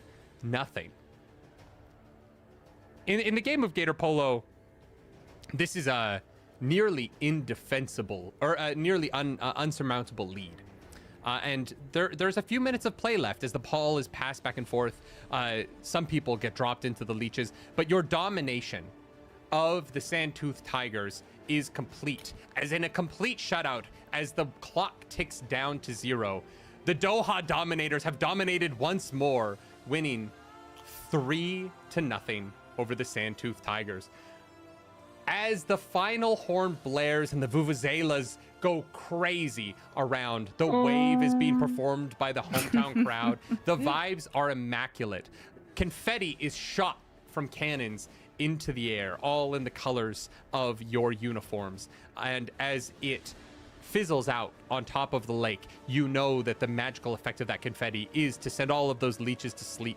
And for now, this lake, this swamp is once more a safe space for you to cleansed. be. Yeah. And a pad of lily pads begins to grow out from where the mayor's boxes are, and it creates this long tunnel out to the center of the arena here, where these 4 men carry the giant gold gauntlet on this beautiful pedestal, and the 2 mayors and the commissioner of the league. Your manager Godfrey comes waddling out. He's like, Wow, you guys. I feel like I didn't give you a lot of advice in the middle of the match. I feel like I wasn't doing the best job, but you guys did a great job. I feel like you were beating them so handily. There wasn't a lot for me to say, especially because I didn't really understand what you were going for most of the time. It seemed really unorthodox, and they had no defense for that. Well, that's how you win. They say that, offense wins games, defense wins championships, but if you keep them guessing, keep them on their toes, how are they supposed to prepare to defend for that? They can't. Championship winning strategies right here. Look, I'm just happy we won. I just wish Chalice could have been here to share in our God. victory. Oh. They were the best of us. At the moment, Chalice switches back into her previous form. I am only here so I don't get fined.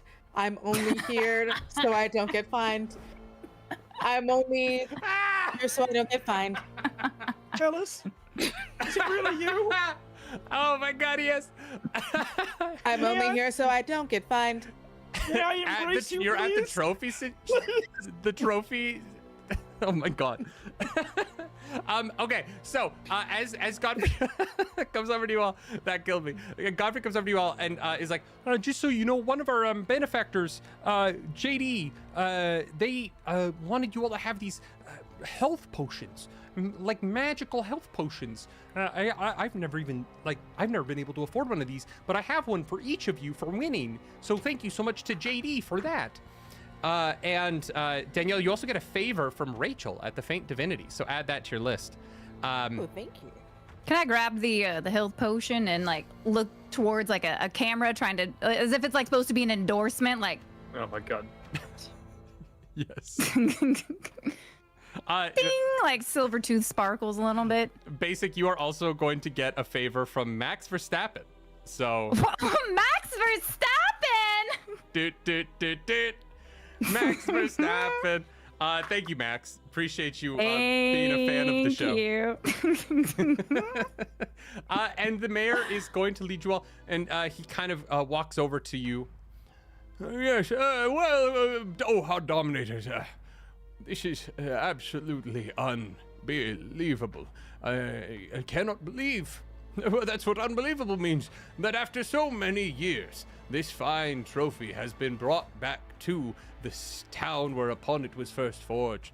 We have not had the best luck at Gator Polo in this intervening time. However, things have changed with our incredible team captain, Nyx, and the wild and weird way they lead this team to victory using methods I'm sure could only come from one as brilliant as themselves. Everyone, can we get a big cheer for the tactical brilliance of all the plays Nyx came up with for this game? And you watch as people cheer, Nyx. I really can't take credit for this win. Don't be so modest. Oh, Don't be he's so so modest, humble. Nick. So You don't give yourself enough credit. You've been in this sport long enough. Please, a rousing speech. It's really the team that did this and came up with these plans. I'm just happy to take this trophy home for our team, and yeah, I think I'm gonna retire. And you watch as the mayor grabs the gauntlet off of the table and lifts it up and goes to present it over to Nyx, who's still on Jeff's back. And as the trophy begins to move in your direction, Nyx, you see it coming. It's time for you to finally touch. This is like your lifetime goal. You've been playing Gator Polo since you were sitting on tadpoles back in the small pond. And this I just wanted this for so long. This trophy's coming to you, and in the final moments as it's right there for you to reach out, you feel as Jeff, the alligator underneath your legs, riles up all of a sudden, nearly bucking you off his back. And as you claw to get purchase on this gator, this back that you know better than anybody in the world, the rest of you see the alligator's two front hands, these tiny little things, come forward and wrap themselves around the statue. And as they do, the statue itself, the gold of it melts away. into this gator's claws. And at the center of What this is this statue, betrayal? there is a ring. A ring that has not been seen in these lands for hundreds of years, as one of the rings forged by the wizard Thorum has been trapped in this statue since the very beginning, when his brother hid it from the world. And as that ring slides onto this gator's finger, you watch as Nyx, this ribbit, tries to get purchase on this gator's back, but can't, as it is no longer a gator.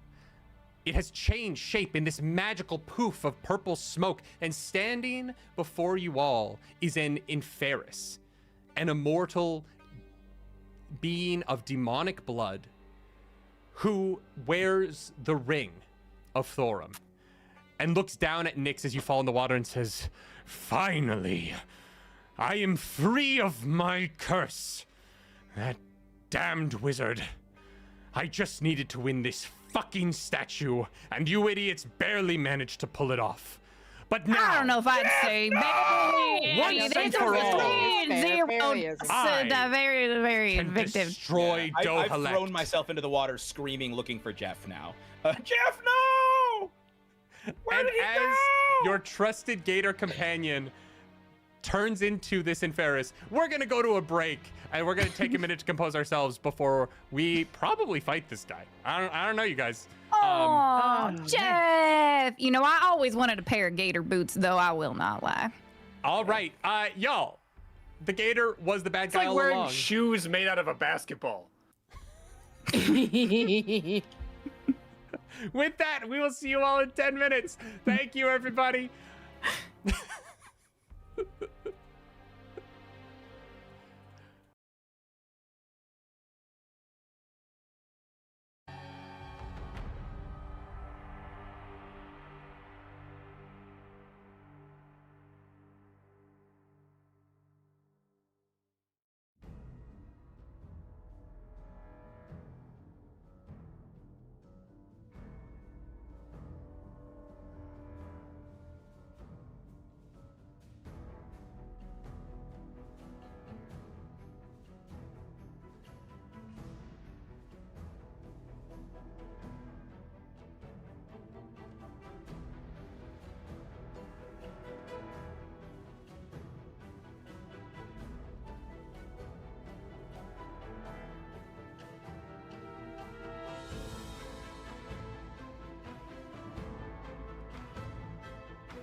And we are back. There we go. Hello, everyone, and welcome to Gator Polo. I'm joined by, well, actually, post Gator Polo. My name's Nerdy. I'm your DM. If you did not watch the first half, go watch it. It was not at all what I thought we were going to do. I thought we were going to have like this grim battle where we were trying to stay out of the leeches and knock people in the water, and it was mostly goof 'em ups. But those goof 'em ups were brought to you by Alex Ward, Jeremy Cobb, Basic Wit Girl, and Danielle Radford. If you want to follow them, and you should, they're all great follows, go down into the doobly-doo. All of their links are there, so you can just click. We make it so easy for you here at the Darrington Press. I forgot where I was for a moment. Where we left off. Like I was trying Are to play we? a good, That's a clean great game of question. Gator Polo. We're in fire relief is where we are. Nix was taking it so seriously. Yeah, All right, I'm still hurt. I'm so sorry. We This played is the National Championship of Gator Polo, where the Sandtooth Tigers came to town, but the Doha Dominators dominated them, riding Jeff the Gator to victory in a 3-0 bout that involved trickery and magical spellcraft in order to put Nix in the position to score twice before getting our good friend Bogart in position for the final goal. Darrington Press's YouTube channel just hit 7,000 subscribers. Thank you to everyone who is subscribing here at the Darrington Press. Yeah. That's not what we do this for. We're here for those charity donations. So let's go through a greatest hits of things that are going to help or hurt you in this next chunk. Everyone who donated during the break. We have favor for basic from Daddy Torger Wolf. Do you know him? I know. Yeah, this is again this one thing. So just Is he a daddy of wolves? Is that how that works? It's a whole thing. It's his real name. It was by Toto. It's Toto Wolf. It just move to who's next? Who's next? So basic, I want you to also explain who Kimmy Wolf is. Kimmy Wolf is probably the newest F1 rookie who's actually Kimmy Antonelli, but all of the Toto recruiting Kimmy to the team things really looks very like Tony Stark, Peter Parker, like very father picking his son up from high school. Mm-hmm. So I think that's the. So would you say that's you're the- a Torger Wolf fan? Would I personally, as a Red Bull supporter, no, What the fuck as does just Red Bull me, have to do with myself, this? I respect how well he has aged and looks in a fitted button-down white dress shirt. That has nothing to do with how he drives a This car, went but different okay. than I I know he's the team principal. He's the team principal. He's like older. He just runs the team. Can I say, this is the first time I've ever been on the opposite end of someone explaining a niche sport to other people, and it is as good as I thought it would be. It's amazing. You're doing a crack-up job. You're doing amazing, sweetie. And it feels real good to not have to be the one explaining to people how something no one else watches works. I'm about to take a page out of Nerdy's book and like go pour myself a whiskey and be like, all right, so you guys thought you were getting Gator Polo round 2 against a bad guy. Welcome to F101 with Basic Wit Girl, where I force all of you to learn about Formula 1. Actually, it would be F1 101. No. That's part of the appeal.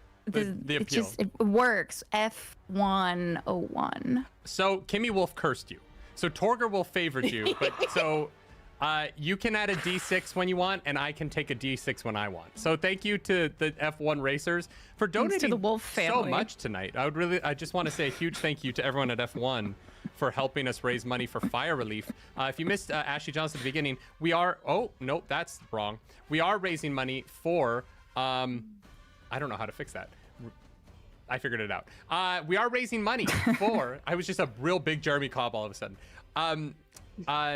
A bunch of 3 different LA fire relief charities, the LA Community Fund, the Latino. Sorry, the stream just updated. It was fun. Yeah, that was wild. Seen it too. I wish I had known that was the problem, because I would have pulled that up big time. That's wild. I completely forgot the charities. Unhinged. They're written down below. I don't know what they are at the moment. They're great charities. Go give them money. Because here's the thing. The fires are out, but the work is just beginning, okay? There's a lot of shit that needs to get done. There's a lot of people that need help. There's a lot of pets that need to be rehoused. There's so many reasons why we are here, having a laugh, having fun together, raising money for a community that is so near and dear to my heart. And the community, some people on the stream literally live in. And so we're here for them. And thank you to everyone who's donated, but especially to F1 drivers, which is something I didn't expect. Oh, I also have a hinder from Zach's attack, too. Let's fucking go. Shall we get back into it? Yeah. When we last left off at the trophy ceremony where the gauntlet of Gator Polo stardom was being handed to Nyx, the star of the Doha Dominators, the gator upon which she was riding reared back and grabbed the statue for itself. That statue dissolved and melted, the gold transporting itself into these two gator hands. Finally, a ring appeared. One of the rings created by the wizard Thorum long ago, beautiful out of the meteorites that fell from the sky, granting power to this fairy community.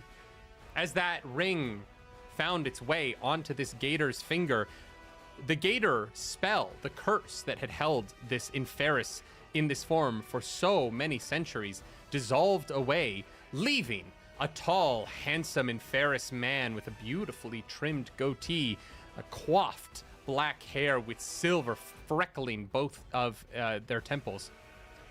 Standing there. Yes. Just point of clarification. That gator was 1,000 years old? Like 360. Yeah. But, okay. I think that it kept coming I back. should have had questions earlier, but continue. It kept You were coming. too focused on winning, Nyx. You just, if it was working, you don't, if it's not broken, don't fix No, it. it kept like sneaking back into the league as like a new gator. Like it was like the last gator's son. Sort of Who's like the Bronny James of Gators? So everyone in the league is an idiot, is what I'm gathering. It's hard to tell gators apart. I don't fucking I'm know. never the one riding the gator, so I don't question which gator's on our team. That was all Sorry, you, Nyx. sorry. You We- really insisted on the gator. We have an inferno to deal with. Can you guys donate? So here's the thing: at $20,000 raised, I get to give the bad guy an extra minion in the final fight. They're really these four are really like they're pushing it with me tonight, and I would like more ways to fuck up the finalists. So if anyone would just donate to fuck them up, please, and thank you. Also, if you would like to see a TPK, which never happens in actual play, Matthew Mercer's critical intervention is a meteor attack that would just end this. We could all go home and stop the stream if someone wants to donate $500 and kill everybody. Anyway, back to the game. You are now standing. There is an Inferis floating in front of you above this pool of water that is this swamp you have been playing Gator Polo in. Nyx, as you fall off the back of this gator as it transforms into this Inferis, and you hear it claim that it is time for it to finally destroy Dohalect, as it promised to do many, many, many, many years ago, you fall into the water, thinking, in this moment, well, the confetti fell. The leeches are no longer dangerous. The magic of that spell will save me.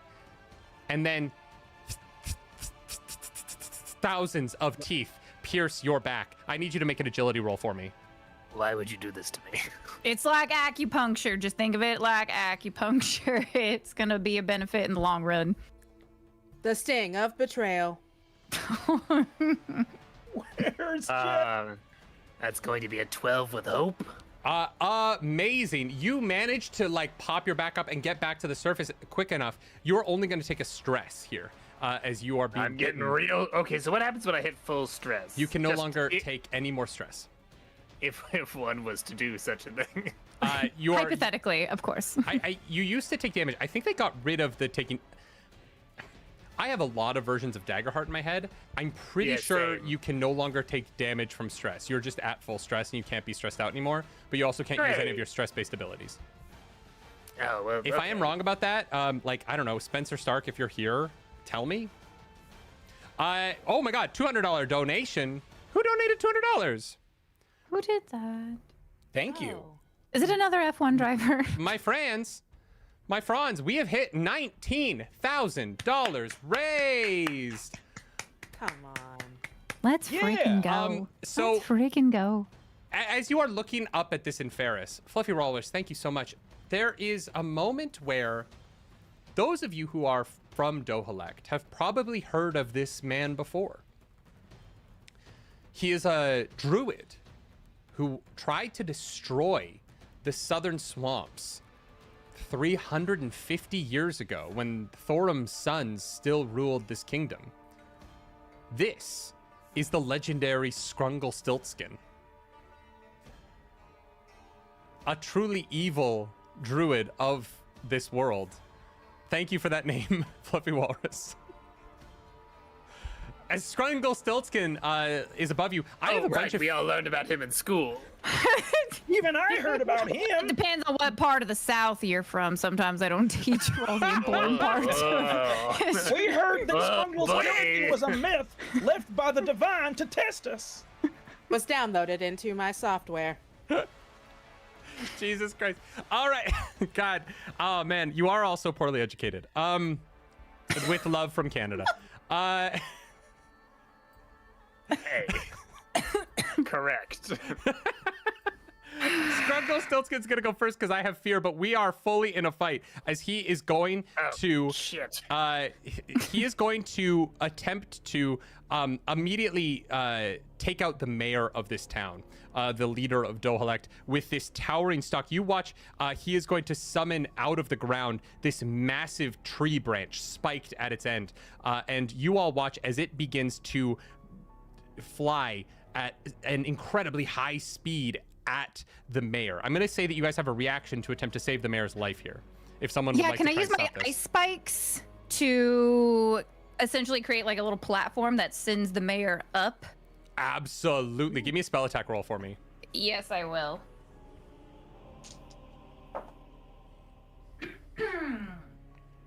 I'm gonna use my own rally on.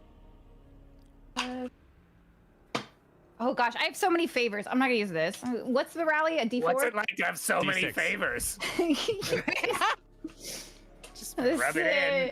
Everything you would do. Can I? Alex, you can just I need to give you a favor? gain the love of the F1 community, apparently. Apparently. Gotta get into cars. The Vampire by Night community isn't as... Yeah. They're more in the hinder category, I think. Yeah, no, 100%. They like a TPK over there, I've heard. Yeah. Yeah, so the mayor is going to get launched into the air by an ice platform. Yeah. A favor is a D4, right? It's a D6. Oh, a D6. Sorry. In we go.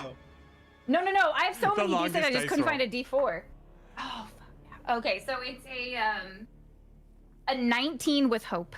I got Oh, a 6 on the D6. Okay, take your hope. You all watch this elderly man, this poor old ribbit, gets launched. His long, whiskery mustache goes in all directions as he is suddenly flung 15 feet in the air.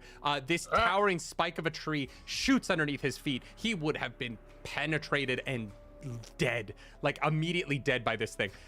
He is old and has 1 hit point, but he's not. You do see, though, as this spike comes flying out of the ground, it lances towards the audience, towards the spectators, and where the edge of this arena is, it collides with the force field that you all know is there to protect spectators. Gator pole is a dangerous sport. Spells are allowed. And so errant spellcraft is blocked by these sanctuary spells that are over a long period of time put into the ground. The other side effect of this barrier going up, though, is as it shimmers into place, it is now in place for a moment, just in case there are any secondary effects of a spell. And you know that for the next minute, half minute, you are encased in the swamp with him. Nobody can leave, and the fight has truly begun. He realizes his spike has missed, is furious, and begins looking for his next target, but that is where I'm going to pass the fight back to you. Who'd like to go first? So we're in here with our opponents, the Sandtooth Tigers? Yeah, they're here, and both mayors are here, as well as the commissioner Okay. and Godfrey. There's a lot of people in here right Okay. now. Yeah. So in addition to those people, does it look like that what is it? Grundle Stiltskin? What's their name again? Scrungle Stiltskin. Grungle Stiltskin and our Inferis, formerly known as Jeff, are in league with each other. Does that appear to be the case? They are the same. That is the Scrungle same Stiltskin. person. With the same person. Great. Yeah. I Jeff misunderstood that was the exact same person. Yeah. I'm going to turn then over to our allies, and I'm going to say, now I know that, or not our allies, but our opponents rather. Yeah. And I'm going to the ones that we just played against. I'm going to say, now I know that we were just at odds, but the fact is, Jeff was a real competitor, and Grundle Stiltskin is just taking a big old dookie all over his memory. Now I don't know what happened to Jeff, but I think if we take this man down, maybe he'll tell us where he went. Why don't you join with us? Come on! And I'd like to convince them to join the fight. Absolutely. But Yeah. Zach's attack gave me a hinder, so I'm going to take a d6 away from that. So give me a presence roll, and I'm going to roll a d6 and subtract from it. Okay. I rolled a 3, so whatever you roll minus a 3. Thanks, Okay, Zach's attack. that is a 22 minus a 3, 22 with hope, minus a 3 for a 19. Well, sorry, Zach. We were working together, but we lost. Okay, yeah, everyone seems pretty rallied behind your cause. Awesome. I'm gonna then, I guess, I'm gonna turn and look at our companions, and I'm gonna say, for Jeff, and I'm gonna take to the skies and do an Aragorn slow motion fly, just heading towards for an attack. But I'll let somebody else act. All right, who's up? Is he flying slowly? Yeah, I'm just flying slow motion through the air. I don't know if that's possible. Okay, so setting the scene, we were both teams were still on the pitch. Yeah, everyone's And, here. The other team is with us, and we have convinced them to help us fight this thing. All right. So Nyx is going to turn and look at Matthew Messer and be like, So you're helping, I see. We are no longer competitors, my little frog. What? I've called you that like twice so far today, and you didn't say anything, so I thought like it was cute. But if you don't like it, I'll stop. No, I said it earlier, and then you kept kind of, I don't know, I felt like it was part of our banter. I was trying something. It feels off now. I'm so sorry. yeah, I mean, just like, I don't know. I don't know if it You don't landed. like, no, you don't like it. That's fine. That's fine. Let's, okay, we'll deal with this later. I am bleeding from a lot of places right now. You're bleeding heavily from a lot of fights. I think we should deal with that guy. Yeah, And then no, we of can deal course, with of course. whatever this is. And, okay, look, I'm just gonna go. and Nyx will. Told you all there was a thing that was happening. I tuned into it. I am now paying attention for the hot tea, but also we should fight the monster. Were you made out of one of those love-o-meter machines? Yes. If you the grab fair. both of my hands at the same time. That is what the lamps are for. Let us see if we I- survive So- this fight, and then I, I think will you grab should do your it just hand. for fun. So I'm gonna. Well, this would technically be used. Okay, here's the thing. How far away am I from this thing?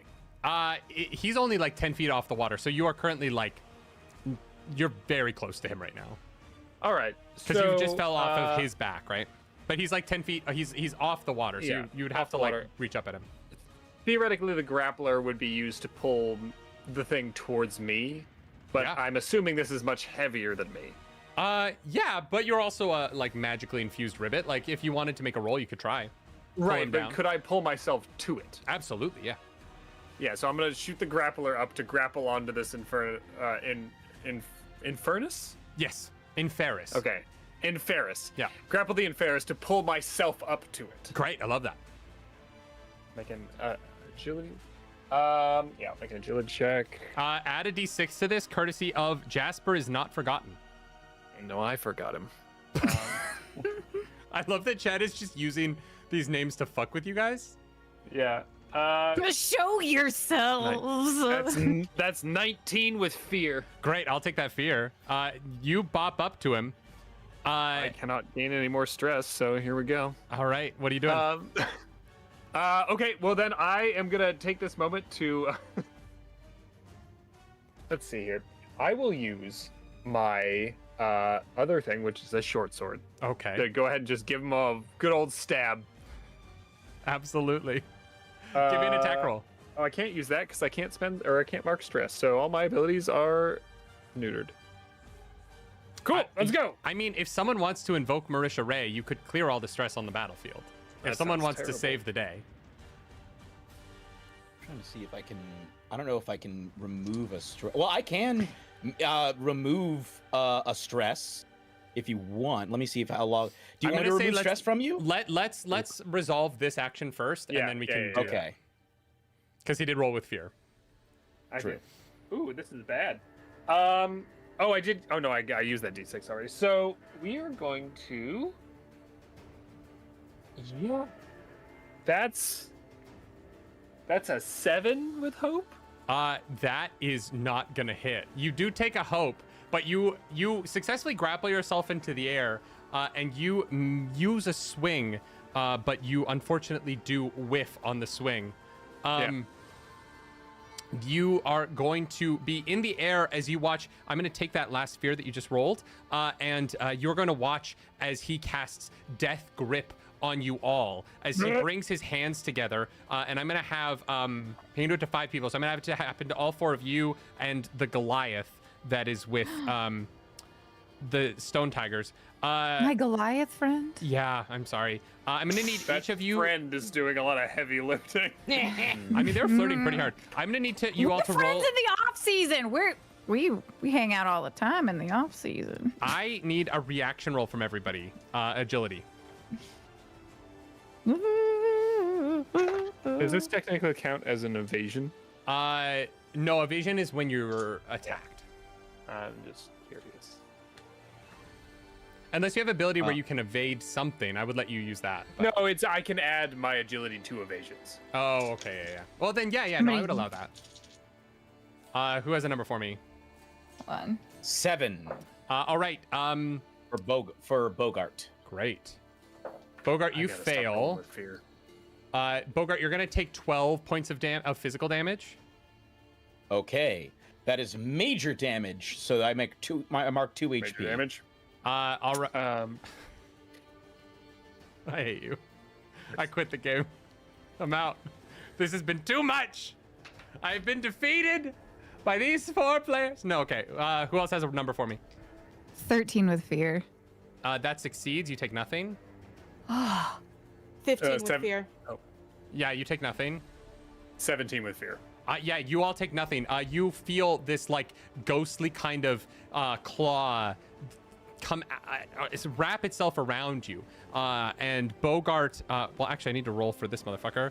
All 4 of you kind of just immediately bash it away, and you feel the grips of it flee from you. But Bogart, you are a little slower on the uptake, and it manages to get around you, and you feel yourself condensed by this necrotic energy, and you feel yourself take a major wound, taking 2 points of damage. How much health do you have left? For me, I have 3. Mm-hmm. Absolutely. Great. That is going to be his turn as he passes the initiative back to you. Nyx, you are about to fall in the water, and you don't have stilts on right now because you were on the gator for the ceremony. I do not. Can I try to catch Nyx? Yeah, absolutely. Yeah. I am a wee lady. Wee lass. Yeah. I will. With all of my experience for catching balls as they're tossed to me during gator polo, Yeah, I'm lining up the trajectory of where Nyx is, and I'm trying to move to catch Nyx in my strong arms, Absolutely. so that she doesn't get into the leeches. Yeah, absolutely. And I'll say that's easy enough. I'm not gonna make you roll for that. So you catch Nyx as they're falling. What would you guys like to do next? oh, thank you. Does Put you on sorry, my shoulders as I walk you back to where your stilts are. Yeah, Chalice, I don't think you've done anything yet. So let's say Chalice goes now. So how far am I from the artist formerly known as? You would be about 15 feet away. And I'll say he's a little bit closer to the ground now because he did get grapple hooked. So he's about 5 feet off the water, 10 feet in front of you. 5 feet off the water, 10 feet in front of you, mean not super close. Okay. But close. But he's not like, but it's within far range. Would that Definitely, be yeah, correct? definitely within far range. You're within close range. Within close range. Okay. Well, so I can't do any of my melee stuff, so I'm gonna do the Troublemaker spell. Ooh, okay. So Will you read that for me? I'm gonna do a presence roll against them. Mm-hmm. And then let's see where that gets me. That was not my throat. Okay. Yeah, roll a presence roll for me. All right. Presence roll. That is a 13 with fear. Okay. I think that's opposed. Unfortunately, it says against them. It doesn't. I don't know. Would that be opposed? unfortunately, the difficulty is 16, so that does fail. Can I add one of my other dice? Yeah. I've got a favor and I've got. If you've got a D8. favor, use it. Absolutely. Yeah, I've got a favor, so I'm gonna go ahead and Roll a add that D6. D6 from Rachel, and that gives me 5, so it's 18. I mean, that is more than 16, so yeah, fucking go for it. What does Troublemaker do? Okay, so with Troublemaker, when I taunt or provoke a target within close range, I'm going to roll D4s equal to my proficiency, take the highest, and I'm just gonna stress, like I'm adding more stress. Yeah, absolutely. Okay, perfect. So let me go ahead and do me some rolls. So stressed out right now. Yeah, so I rolled. You guys all have a lot of Looks stress. The leeches stressed you out. Oh, I'm Yeah. full stress. I can't. I've got 5 stress. Like I get. Oh, and then I've got some modifiers on there too, so it actually winds up being a 7. Okay. And that's how much stress I deal to the target. It's a 7. That's wild. That can be, right? Get it? Amazing. So I'm just gonna turn to him, and be like, "You had everything going for you if you would have just stayed an athlete, but instead you decided to become an old douche, and no one likes an old douche who destroys the trophies and the hopes and dreams of their good friends. You should have just stayed a lovely alligator pet. Now you have become the worst, and no one will mourn your memory when we beat the shit out of your ass. You must apologize to Nyx later." He does take a minor wound as he's like, "You had me as a pet that you rode around for sport, and you think I was better off." He gets so mad that I think he watches like a vein bursts in his forehead, and you have caused a minor wound to him. Yes, you were better as a pet. We gave you chin An impressive scratchies attack. and nose boops all the time, Jeff. I don't know what you're talking about. You lived a real good life. I did enjoy Also, the we chin didn't scratches. know you were not a gator. That- I do want to make. I do understand you didn't know. I'm not blaming you for that. That is Thorum's fault. That felt very blamey. Yeah, honestly, I'm still confused about what you did to Jeff, but I'm furious that you've done it. And I think you need to be punished severely. Bogart, I'm gonna kill you first. It hurts me how dumb you are. I'm so sorry. I never wanted to hurt you, friend. Oh, just kill that thing. I'd like to shrug and then go. Ah! I've finally been slowly drifting towards him in slow Yes, motion. You And have can we been say that I somehow finally flying arrived in and slow motion. this entire time, and I just make it. I swing down with my hallowed axe on him. Go for it. Yeah, and so while flying, let me see. Okay, I'm gonna mark a stress. Well, first I have to hit. Yeah. So let's actually try and hit first. Do it. You got to beat a 16. I got a 17 with fear. Amazing. Thank you. I need that. So Do you, though? I can't do I anything about have- it. So yeah. One of my domains is Body Basher, 'Kay. which means that on a successful attack with a melee weapon, always add your strength trait to your damage total.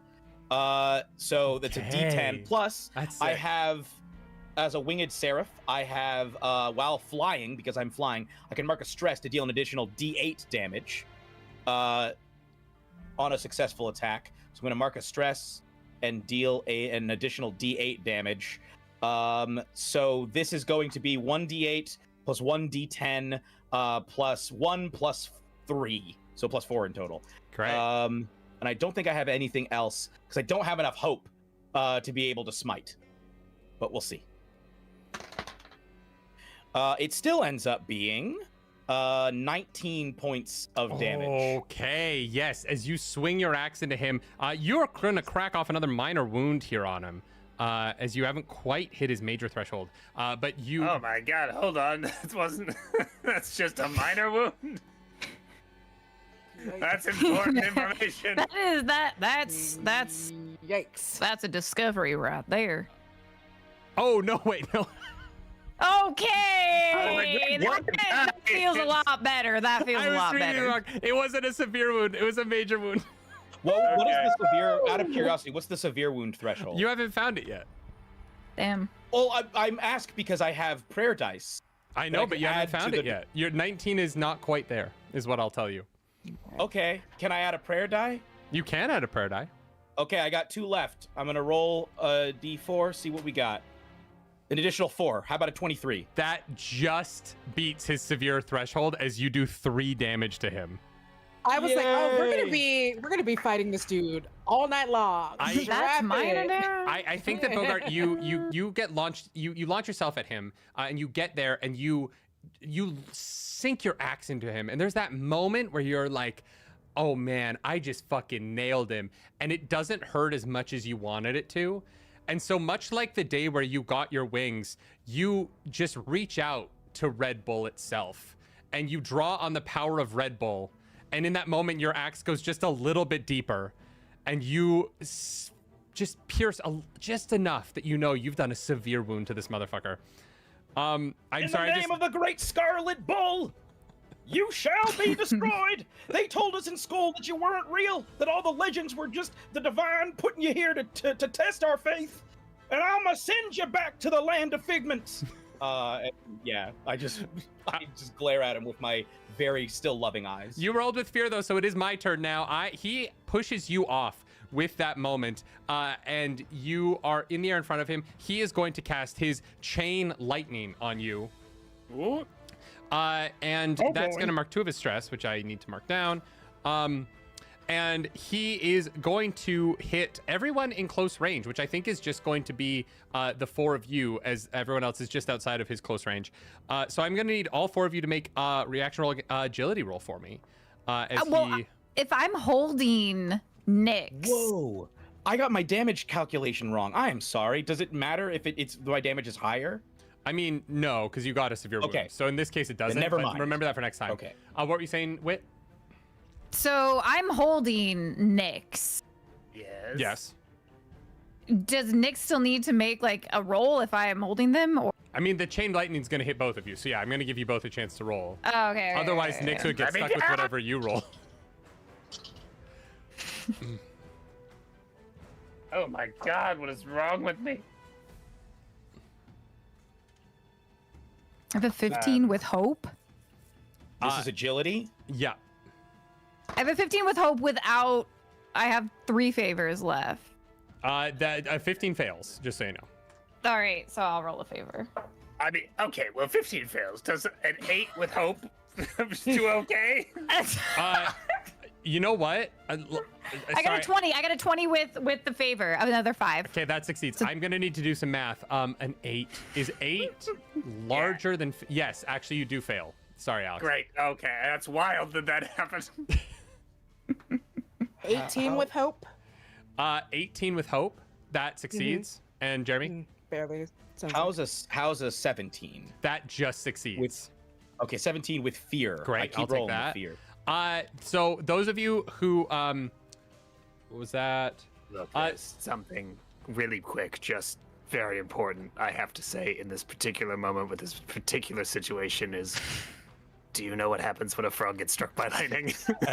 Does it start smelling like frog legs? In Same here? thing as everything else. Yeah.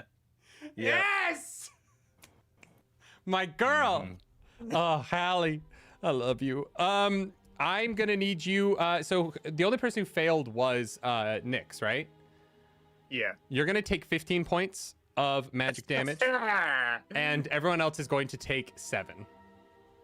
Ooh, that is a severe wound. That's severe for you? Indeed. Can I try to negate that since I'm holding her? Try to absorb some of it. No, that's not how that works. Pull her close to my chest. You are and try also to- getting struck by lightning, so no.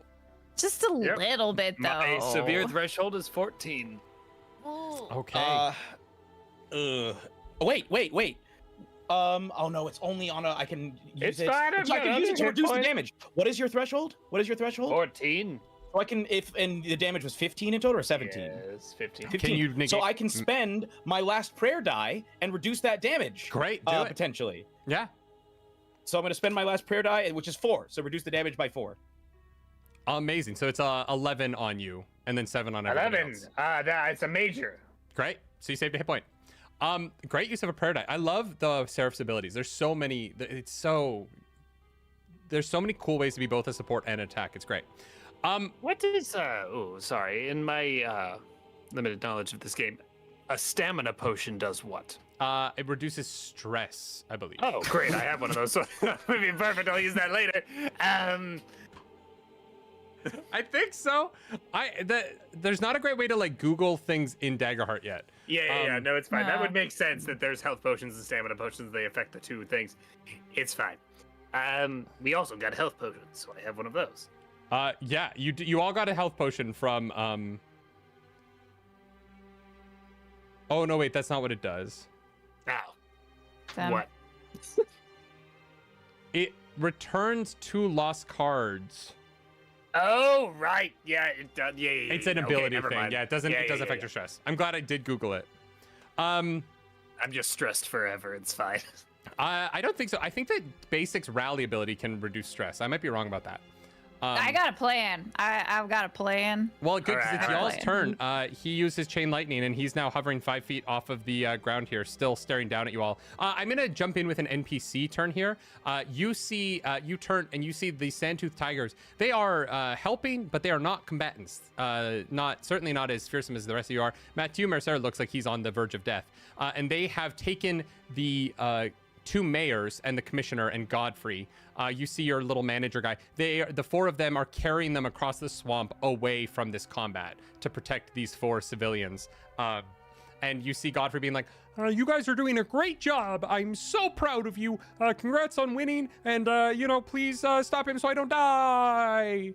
And so they're getting out of dodge with these 4 civilians so that you guys can handle the fight yourselves. Who would like to go next?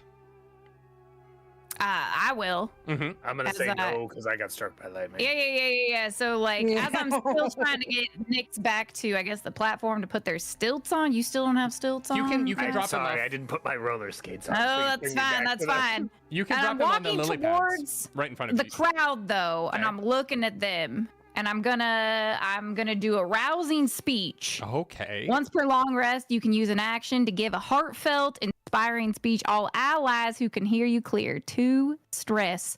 Hey. And I'm gonna bring Okay. back the stomp, splat, but I'm gonna add words to it in honor of our first time Gator polo player. And I'm gonna start. Boggy, you're a frog in the big leagues now. Gator polo is new to you. It's not normally like this. It's kind of fun. And do your best and have some fun screaming. We will.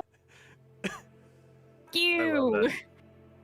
And I'm just getting the crowd into it with this rousing speech. Everyone take 2 stress away. You know that relaxed you a little bit. We will bog you. We will bog you. I think Gator Polo is new to you is a bar. That's my favorite line in that. Yeah. That's a bar. That's perfect. I love that we're 2 sessions in and in both a player has like written out either a song or like a letter or something that needs to be read aloud. Fantastic. God, guys, I love Charity Heart. Let's all clear 2 stress. Everybody take those stress You're points so away. relaxed now. I'm doing great. Who needs Marisha Ray when you have Basic Wit Girl? if you most only of have the one- world would prefer the Marisha Ray. There's like maybe true. one or two that might choose true, I basic know. wit girl instead. I'm only One's saying my that because husband, so. she's really okay. If you It's only weird. have one stress, does the other carry over to anything else? Like, No, you HP just or you anything just like get that? 0. Okay. Yeah. All right. Danielle, you look like you're about to go. Oh yeah, I can. So how close am I now to? You are same distance. Like no one's moved. He has just held his hand out and chain lightninged you from that spot No in one space. moved. Damn. Okay. Well then I. Oh. I don't have any of my melee stuff. Oh, I am going to do Thought Delver. Where I can peek into his mind. Okay. Yeah. So yeah, I'm gonna spend a hope. And I'm going to because he's in ranged. I'm going to try to read his mind. To see if there's any information that we need to know that can help us get through this fight quicker or help us get through the fight. Interesting. Is there a role for this, or does it just happen? I can do it just happens, and then to do a deeper, more hidden thoughts, which I'm gonna do, I can do a spellcast roll. It just happens because I have to spend a hope, I think. So then I'm gonna roll with my Interesting, okay. spellcast.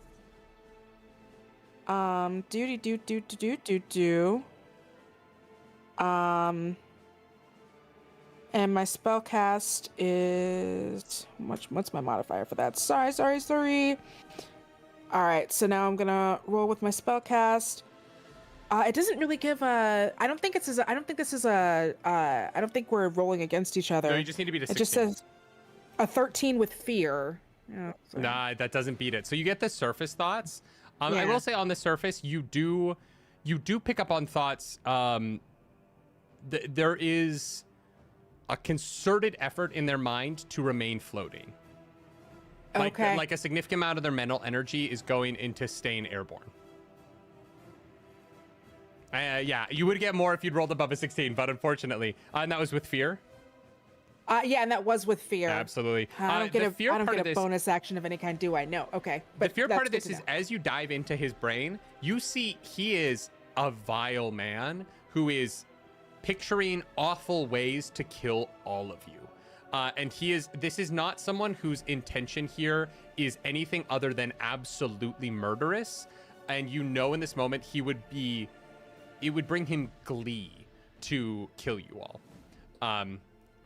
And yeah, that's what you get kind of off the surface of his mind. He is truly quite vile. Okay, and so I'll just communicate that to everybody in the party. Most of his energy is being spent on floating. So also his mind is filthy. I have never before seen so many gruesome ways to kill all of my teammates and friends. For some reason, Bogart, he seems to be aiming most of it at you. Not only did he take away Jeff, but he's trying to destroy me on my first day of work. As you say that, I'm gonna take my turn here because you did roll with fear, and he is going to teleport. He's going to disappear out of space, and he is completely gone. And you hear as Bogart is saying this out loud, he's gonna take Jeff away. And as you all turn to look at Bogart, who's saying this, you realize this Inferis is suddenly right behind him.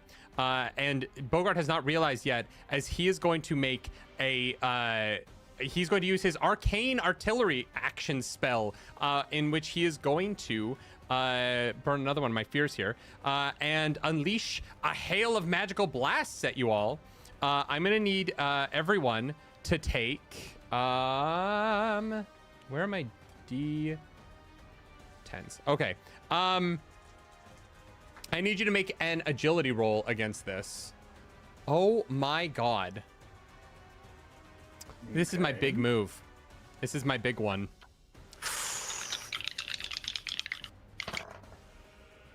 You have to beat a 15 to save on this. You have to get above a 15 or hit a 15? You have to be 15 or higher. Meets it, beats it. 17 with hope. Okay. That I'm going to succeeds. say that is a critical success on double nines. That absolutely succeeds, Danielle. Crit. No. 14 with hope. Okay, that just fails. And Bogart. 11 with fear. Fantastic. All right, that is also a failure. So those of you who failed, you're going to take full damage. This was 2d10 plus 10, which means that it could be a significant amount of damage. The problem is I did roll double ones, so it's 12 points of damage. That's why I was so upset. This is my big thing, and I whiffed on it. So that's It's all right, Jeff. Sometimes you just get performance issues when everybody's watching. We're allowed to use our armor to reduce the damage, right? You can absolutely Yeah, use armor to definitely. reduce the damage as much as you got. Okay. I'm gonna use that and reduce, and my armor is 7, so I Yeah. can reduce that by 7, right? Yeah, absolutely. Or you could Yeah, use I 2 armor could've slots and get so- to 0. Yeah, I didn't even realize that I could do that until just now. I So forgot. I only take 1 point of damage, Right. minor damage. Absolutely. You're gonna take half that, which is 6.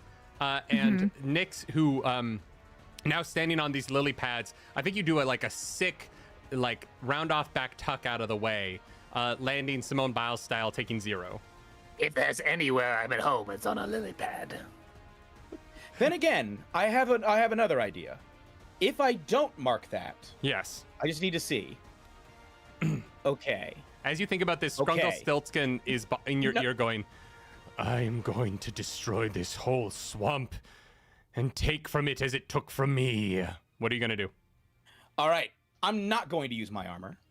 Instead, I'm going to take a full 2 points of damage, which marks my final hit points, which means Okay. that I get to go out in a blaze of glory. You're choosing to die?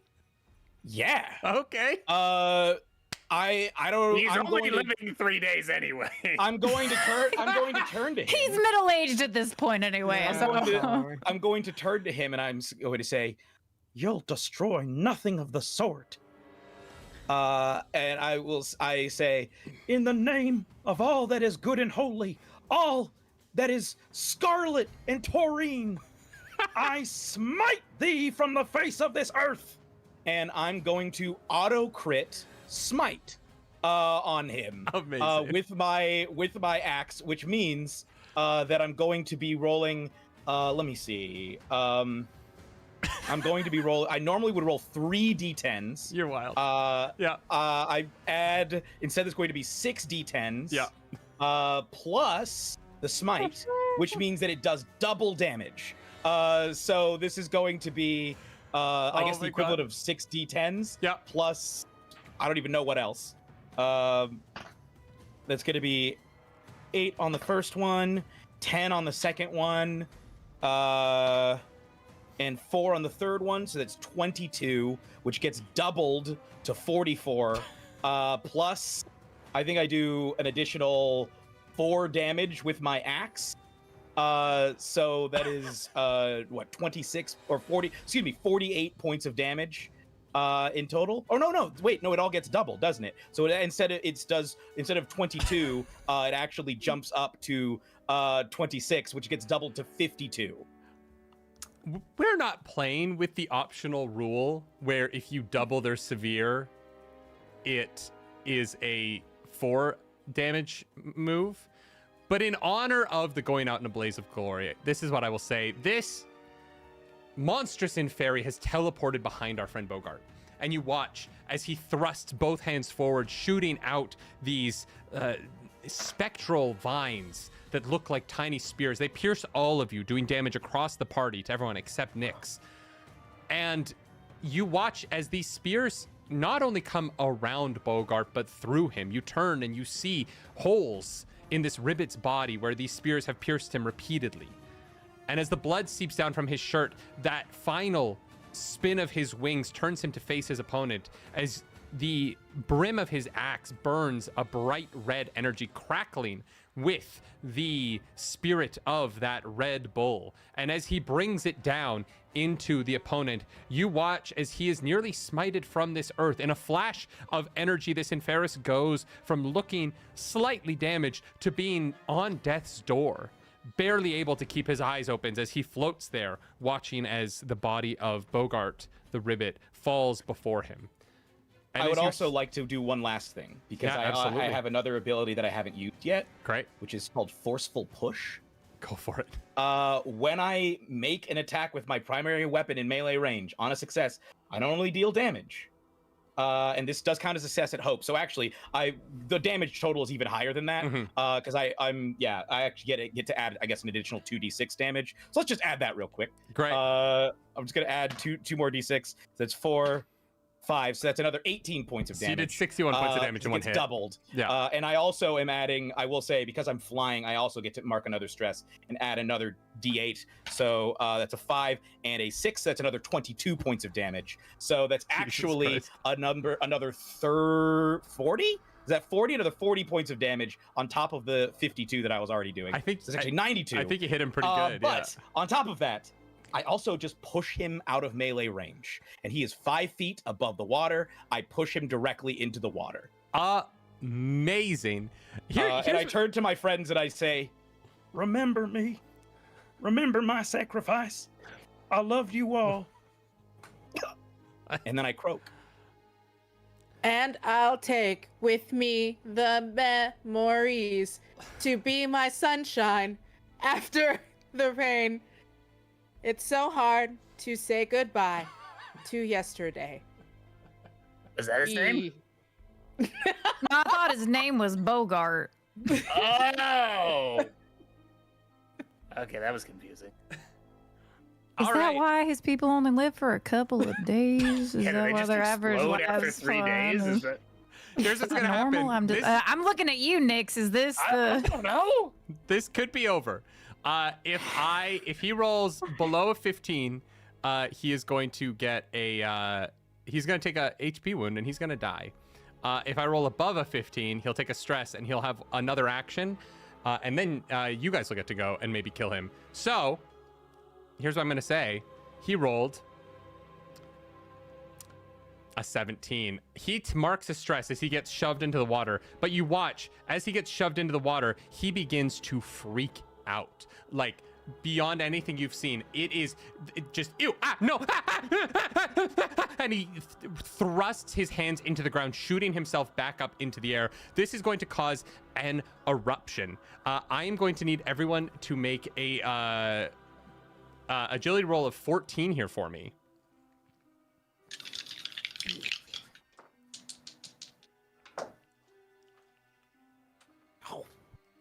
As you I got 2 2s. 2 2s. You see the ground beneath him explode out in all directions. Bogart's body goes flying through the air. Leeches are everywhere as he has taken all of the arcanic energy in him and thrust it down into the ground, trying to push himself away from this water as fast as he can. I'm assuming that's a fail for you, Wit. Yes? Well, it's 2 2s, so it should be a crit. It is. Oh my god, no, it's a crit. No, you fucking succeed as hell. Oh my god, Daggerheart. Yeah. Daggerheart, you're so nice to me. Okay, that's a crit. Alex, what'd you get? 14 with hope. Yeah, that just succeeds. And Danielle, I got a 14 critical success. you got 2 7s? I got 2 6s and then Oh, modifiers. yeah. Okay, yeah, you both take no damage. Alex, you're gonna take half, so that is, you're gonna take 6 points of damage. So that should be a minor for you, probably. Yeah. It's fine. It's one. As this eruption blows out around him, there is a moment where you watch as all of the water underneath him is no longer underneath him. It has been blown back, and the waves immediately start to push it back in. The water is beginning to just spin, and there's turmoil under him as he has just blown everything away from himself, as he is like shoving water off of himself and freaking out at having been pushed back into this swamp. That is his turn. What are you guys doing as he's freaking out about the water on him? I just in Nick's dealing with the fact that their newest member of their team just self-destructed. is kind of going, I just, and just throws their short sword at the guy. Roll an attack roll for me. Please hit. If you miss, this is gonna be so much funnier. That's double tens.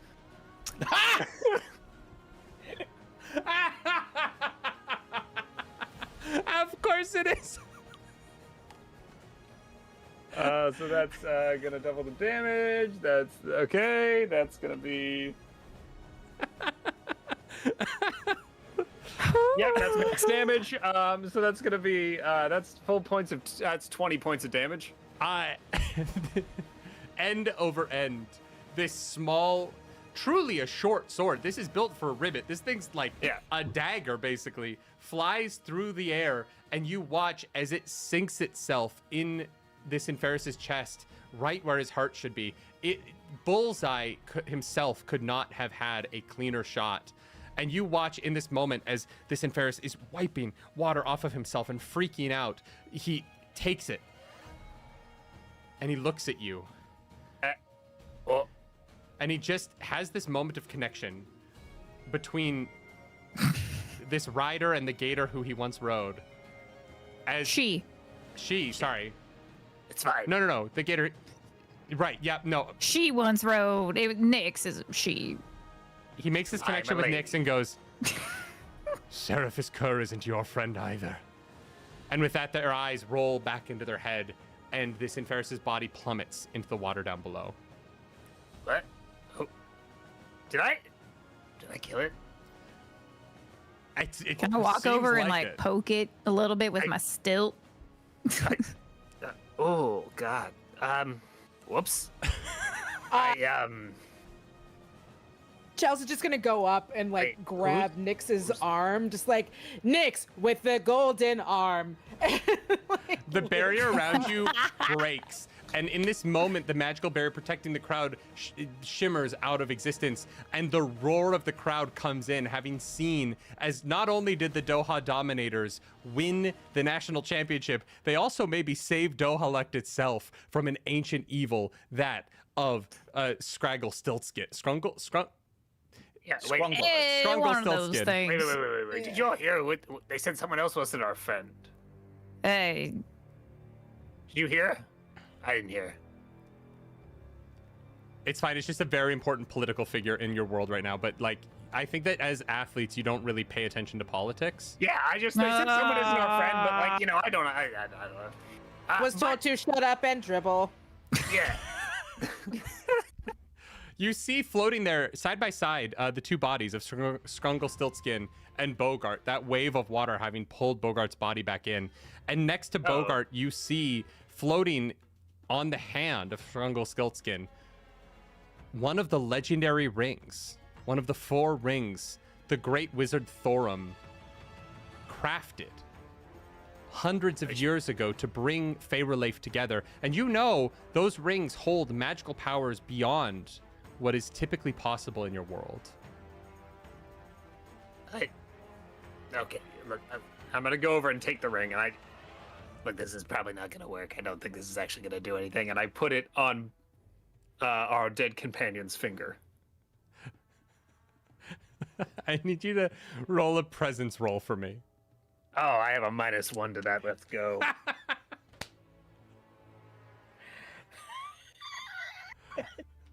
Can I try to do some like CPR or some chest compressions to help out there? If I critted. Did you crit? You crit?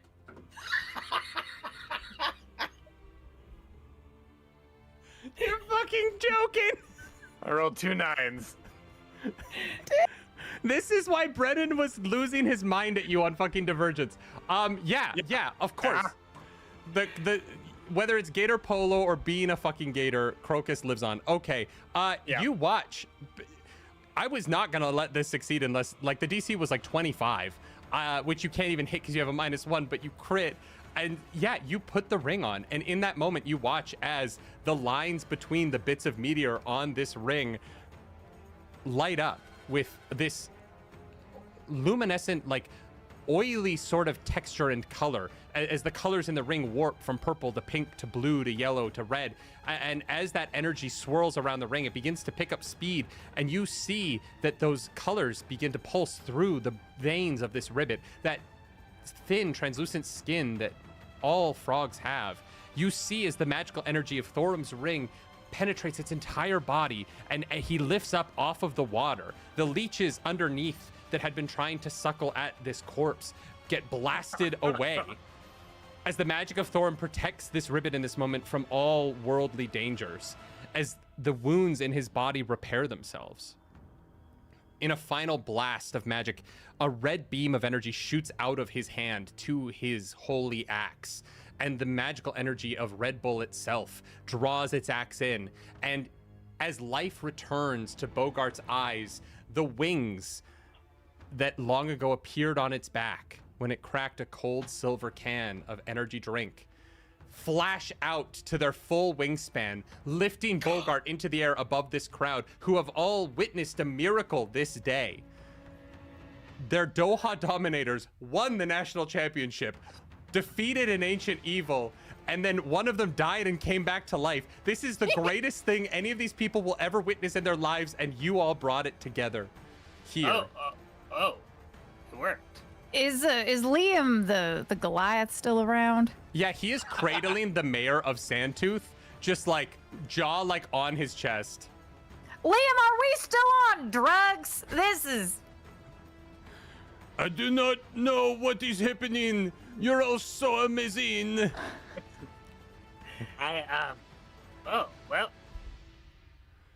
Welcome back. As I'm just floating up there, I'm like, I have seen beyond the great veil, the curvature of reality itself, and I come back to you now at the turn of the tide. and I descend down, and I would like to place a very wet hand gently against Nyx's face and say, Oh, please don't do that. Nyx, sweet Nyx, your love awaits for you. Over there. Do not deny thyself any longer, Nyx. But you, Marcel, you know the love that beats within you is the same that beats in concert with the love in his heart. No, it's absolutely not. That's not what's happening. Nope. I look over at Mathieu and I say, I'm trying to wingman you, buddy. and I give a froggy wink Matthew, and flutter my like, wings. That can't be what you do the moment you come back from the dead. that can't be. No, you see Matthew looks over and he's like, Bogart, I appreciate what you're saying, but maybe we'll just like go get coffee first. We don't need. This is too much pressure. There's too many people watching. Let's talk in a week and figure out Did where I we're make at. it weird? Did I make it weird? Oh, I'm sorry. There's I'm like sorry, I didn't mean to 300 make people it weird. here. Yeah, not the Okay, time. look, I honestly. know this was all my fault. I'm I have so a lot sorry. going on. I just won a Sorry. championship. No, I killed a look, I'm demon. gonna go find Jeff. I'm gonna find Jeff. And I just fly away. I just leave the stadium entirely in shame. Chalice is excited. Chalice feels vindicated. I knew it. I knew it. And with that, Godfrey walks over and is like, well, I guess there's only 3 of you to congratulate, but you really did something special today. Thank you for bringing that young ribbit back to life after you saved all of our lives. Everyone, let's give 3 cheers to the Doha Dominators. Yay! Are there bottles of champagne or anything like that around? Oh, we've got much better liquor than champagne. No. I want some bubbly that I can spray all over my friends in the audience and everything. Fine, okay. French people, do you have any champagne? And they're like, yes, of course we have champagne. We're French. Ha, ha, ha, ha. And they bring over like a bunch of bubbly. The national anthem of Fire Relief plays, and the champagne bottles pop. And on a beautiful day in Fey Relief, the day is saved by the Doha Dominators and some very ridiculous roles by Alex Ward. I don't think there's any way this could have ended other than you critting twice. Yeah. In a different system, no less. The dice tell the story, okay? What was meant to be was. We ended I with think 5 consecutive crits, I'm pretty sure, right? Because didn't both Danielle and Basic crit on their saves? And I crit on my attack, so it was 3 crits and then 2 for Alex. Yeah. 5 You know, straight they crits. say that the off season is really where championship won, and we just all put in time during that off season with our dodge abilities and picking the right equipment for us. All right. So we got one last purse. So basic. No, we didn't. Yeah, we did. Oh, From please just kill me. It's fine. from Rachni. No, you gotta retire and live a long and happy life, all right? Your life starts now, Nix. You've been so serious about gator polo for the past 2 decades. You deserve. A retiring Olympian. Exactly. Basic. I'm gonna have you roll to see how well your relationship with Liam goes after this event. But you have to minus a d6 from Rachni. So you better roll well. What do you want me to roll a D20 with a or a D12 with a -6? You 2d12s with hope and fear -6. We have to honor the donation. I don't know who the I Wait, don't know. the Rachni? I don't know who they are. I don't know why they're cursing me like this. I think you do know who Rachni is. So crazy. Can I add the 2 favors that I have from various F1 drivers? You still have favors? Yeah, I sure. got 2 left. Roll it all and tell me the number. All right. So my on my 2d12, If you I have crit. I have a 7 and a 12 with hope, so 19 on the dice. The Rachni are cursing me, is what you're telling me, with a -6? They are, yes. A whole race of insect people. A 1. All right. Okay, so that's Rachni. 18. And then let's see, I got a couple more favors. I'm gonna say 2 more. So you're at an 18 right now. Yeah. You can get to. If you roll a 5 and a 6, it's like happily ever. You go on to have the greatest marriage to this Goliath that's ever been married. Well, you know, you say you marriage, win but I don't know if marriage. marriage is like what we necessarily want. We need to sit down and have all the conversations on I'm where sa- we I'm are saying in that our We're rushing us lives. into relationships today. You know, you're rushing us into marriage. I'm We just not had a couple of rushing off anything. I'm having you seasons together. roll for We're relationships. just- It's very different. It's 2 6. It works out. Another crit. Cash Money and this Goliath, 50 years from now, find themselves in a gorgeous cottage next to the local gator polo swamp track, baking bread on a Sunday morning, just having the most beautiful day 2 men in love have ever had. I have a sourdough starter that I got off the Tic Tac, and it's really banging. The double sixes is crazy. That's crazy. Well, seems like we did a lot in one day, so I'm gonna go home, I guess.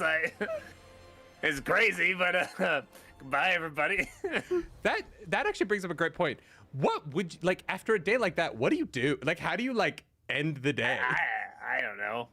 I We guess I go fought get God. dinner. No, you party. What do you mean? What do you do after we won the championship? We're going to Disneyland of 5 leagues. We're going to pay too much for a drink that does not have enough alcohol in it, and then we're going to... I'm gonna Spin eat to so many sponsor. swamp dogs. Yeah, where's Godfrey's, black card? That's what Yeah, we're also- spending. Godfrey, I gotta talk to you about how you're hiring people. Honestly, like, I don't know where what are you're you talking. getting these people? He worked out. He was a holy warrior. And, Well, he you know, died. yeah, and then he came back to life. So Which it's fine. we were not sure that was gonna happen. We can't bet on that. Look, I'm pretty sure he's either my cousin or my son, or we're definitely related. Things get weird for Ribbits. My Kermit the Frog is slipping right now, so we're gonna end the stream on that. Thank you, everyone. This has been you Charity Heart Session 2. Insinuating that Bogart was a Nepo add to the team?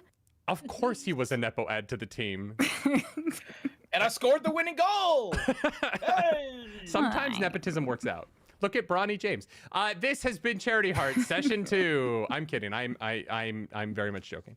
LeBron, please don't yell at me courtside if I am ever courtside. Thank you so much for joining us for an incredible session of Daggerheart. I am so grateful to the team here for joining me. Before I let them tell you where to find them so that we can do the internet thing, I just want to remind you that tonight's project was brought to you by Forum and Roll and Play Press. They're both incredible companies, and I am so grateful for their donations. And from Forum giving 20% off if you use that code Critical Role. Do that. Get yourself some beautiful rings and watches. And Roll and Play Press giving out free D&D one-shots. Go over there. Not only can you get a free one-shot, but soon you can get a Kickstarter.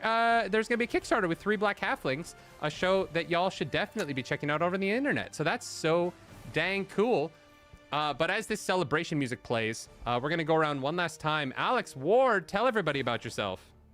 I don't know. Hi, my name's Alex Ward. I do stuff for tabletop stuff sometimes, and I also am an actor occasionally in the film and television stuff, so you should watch those. And I have a show called Private Nightmares on the channel Project Ghostlight that just aired. It's a Vampire the Masquerade tabletop show.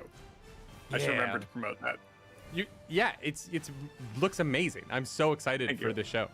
I cannot wait. Everyone go check out Project Ghostlight. It is also go watch Divergence. It's EXU Divergence. It's great. I had a wonderful time. Play one of my favorite characters of all time on that. So go watch that too. He's a very averagely smart boy. He was fantastic. But he got smarter. That's what I'm saying. He was below average, and then he was average. He went from 6 to 12. One of my favorite Critical Role moments is when Grog turned into an eagle, and they realized that because Grog he went up in intelligence, he could read as an eagle. Yeah, it is truly like that's a spoiler, but that was 9 years ago. Internet. Oh my god! Go watch Critical Role. Jeremy, you're next. Introduce yourself. What's up? What's new? Hi, everybody. My name is Jeremy Cobb. My pronoun him. I have been Boggart, the amphibian apostle. But if you want to see me doing other things that also involve frogs, actually, this most recent season I play a completely different, much worse frog, a very evil frog, among many other NPCs. Go check out the show 3 Black Halflings. We are a TTRPG and general nerd podcast. We talk about diversity and inclusivity in both TTRPGs and nerddom. We also give GMing tips and player tips. And currently, we are releasing, we're almost finished actually, releasing an actual play series called City of the Black Rose, Herald of Shadows. It is in a homebrew setting that I created. It is sort of a gothic horror, noir, diesel punk type setting. It's wonderful, it's fun, it's scary, it's beautiful, it's sad, all the things that you would expect from those genres. And actually, we have a cavalcade of guest stars, including Brennan Lee Mulligan. We've got Mark Meir. We have Christina Ariel. We have, I don't even know. We have Josephine McAdams, speaking of Vampire the Masquerade, just in episode 9, actually, guest in episode 9. Tons of people. And so go check that out if you enjoy spookiness and mysteries and action and scary things. It's wonderful. You can find 3 Black Halflings wherever pods are cast, and also if you enjoy that and you enjoy not only the series but also the show, we're also as Nerdy mentioned, we're doing a Kickstarter with Roll and Play Press for a source book for the City of the Black Rose setting. And that's going to be, you can find the Kickstarter. I don't know where the link to that is, but if you type in the City of the Black Rose Kickstarter, you should be able to go there and follow it. It's going to be really exciting. It's going to be so cool. We just released the cover art. It's beautiful. It's gorgeous. It's scary. Go check that out. And you can find 3 Black Halflings, not only wherever pods are cast, but at 3, that's the number 3 Black Halflings across all social medias. You can find me in particular at Jeremy Cobb 1. That's Cobb with 2 B's, the number 1 on both Blue Sky and Twitter, and on Instagram at the Cobbmeister. Is there anything else? Yes, I also stream on Twitch. I stream twitch.tv/CasualQuestLive. I, who am not a gamer, am playing classic games for the first time in an effort to become a true gamer. Right. I just started Portal, and I'm going to be playing more of it tomorrow night on Twitch. So go check that out as well. Everybody go check out. That's everything. Jeremy Cobb, thank you so much. It's so fun to play with you. Next up is Basic. Tell them which dying white man you're falling in love with right now. Oh my gosh. I mean, honestly, at this point, I'm in between games. So like there's no one that particularly has my eye, but hey, everybody watching. I'm Basic Wit Girl. I stream on Twitch and YouTube and also do YouTube exclusive Let's Plays of various video games. I'm a video game player. I'd love to be invited to these TTRPG things. This is like my happy place, but this is not my main content. Currently, right now, I'm playing through Dragon Age for the first time. All of those games. I just wrapped up Origins, and episode 1 of my Dragon Age 2 playthrough literally went live today. I'm also playing through Kingdom Come Deliverance 2 after just Mass Effect recently. Gosh, what other games have I done? Dragon Age 2 is my favorite. Oh. But yeah, that's what I do Monday through Thursday, and then Saturdays on Twitch starting at 1:30, and then on YouTube at like 2:30 because we warm up, we chat, we get What silly, time zone goofy. is that? Oh, Central Thank you. time zone. It's be gonna be fair. weird by the time you might watch this because daylight savings time is happening. It's like while I personally have sprung forward. I don't know who else has conversions. Awesome. Well, wait, you are the only person I've played with here before. So, hey, to everyone else, thank you so much. It's always a pleasure to roll with someone the first time and it be this fun. But wait, you're a friend for so long. I love you, and thank you for doing these so often with me. No, I literally, I think I messaged you when you were like, "Do you want to be part of this?" I was like, "Did you mean to reach out to me?" Like, I was just so happy to be involved. Did you and- accidentally send me an email? Legitimately, I was like, always did mean you to reach out to you. mean to? Was there not like another like I don't know like basic white boy that you meant to send this to, or like surely you That didn't was mean me. me. They sent that to me. That email. Yeah. So you got the email twice, is what happened. Yeah. Well, Alex, Alexander it is Ward your fault at for making Gmail, you and then boy. also basic white boy at Gmail. And, Yeah, I hold both domains. Yeah. And last, but certainly not least, my fellow wrestling lover, Danielle Radford. Tell the people about yourself. Yeah, Danielle Radford. You can just find me on all of the stuff. It'll be the one with my face that's not trying to send you sell you Radcoin or an NFT. Speaking of wrestling, got a wrestling podcast, Tights and Fights. So if you like wrestling, Hell go yeah. listen to that. Geek and Sundry right now, we are wrapping up Goblin Mode. So if you want to go check that out, there's also a bunch of episodes for you to go see if you haven't checked that out yet. It's like me, Jason Wen, Amy Vorpal, Dan Casey. Really fun time. Bunch of really fun guest stars. And I think that's probably, I don't know, man, I'll follow me on the socials. I'll tell you all my stuff. Yeah, I have to go walk dogs now. Not for money, but I would. I want you to teach me wrestling, and I'll teach you F1 one of these days in Fair. the future. Trade off. Teach you Trade about off. wrestling or teach you wrestling? No, I don't have a Why back. It's not gonna be both? about wrestling. I can't do bumps. I don't have a back. I don't It have was knees or specific to ankles. LA My Metro. ankles are Yeah. bad, so. Yeah, no. And Actually, none of us exist beyond the confines of the camera. oh, I have not in been this wearing pants pretty box, at all pretty much tonight. box. I am Winnie the Pooh in it. And my name is Nerdy Nightly. You can find me at Nerdy Nightly everywhere where nerds do things at night. You can also, I'm on YouTube in a bunch of places. Nerdy Nightly's where my wife and I do stuff together. We have the Nerdy Wordy Book Club, reactions, all that stuff. Also Nerdy Daily, where I watch anime and I rant into the void about how much I love One Piece and how nothing else is as good as One Piece. But here, I'm gonna argue with you. I look. I love One Piece. Okay, I love other animes. I'm not only One Piece, but God, I'm 370 something episodes into One Piece, and I'm having a great time. God, I love Nico Robin. I hate Sanji. It doesn't matter. What I'm here to tell you is that this is not the final episode of Charity Heart. On this Wednesday, we have the incredible cast of Iffy Nwadaway, my wife, Claris Polaris, Danny Carr, the lore keeper of Exandria, and there's one more. I can't do this without having faces in front of me. Hold on, wait. No, Let me see if I can find it. don't you dare. It's Don't a you dare. stacked cast. Don't Just you trust dare. us. Don't Just you trust fucking dare. us. Don't you Oh, dare. no, I I can don't. pull this. I can pull this. Thumbnail, I don't know his name. Okay, it is. Iffy Nwadaway, my wife, Danny, and oh my God, wait, no, I know this because I had to move all these schedules around so many fucking times. Oh, my good friend Noir Enigma. God, I'm stupid. It is Noir. I fucking love you. It is Noir.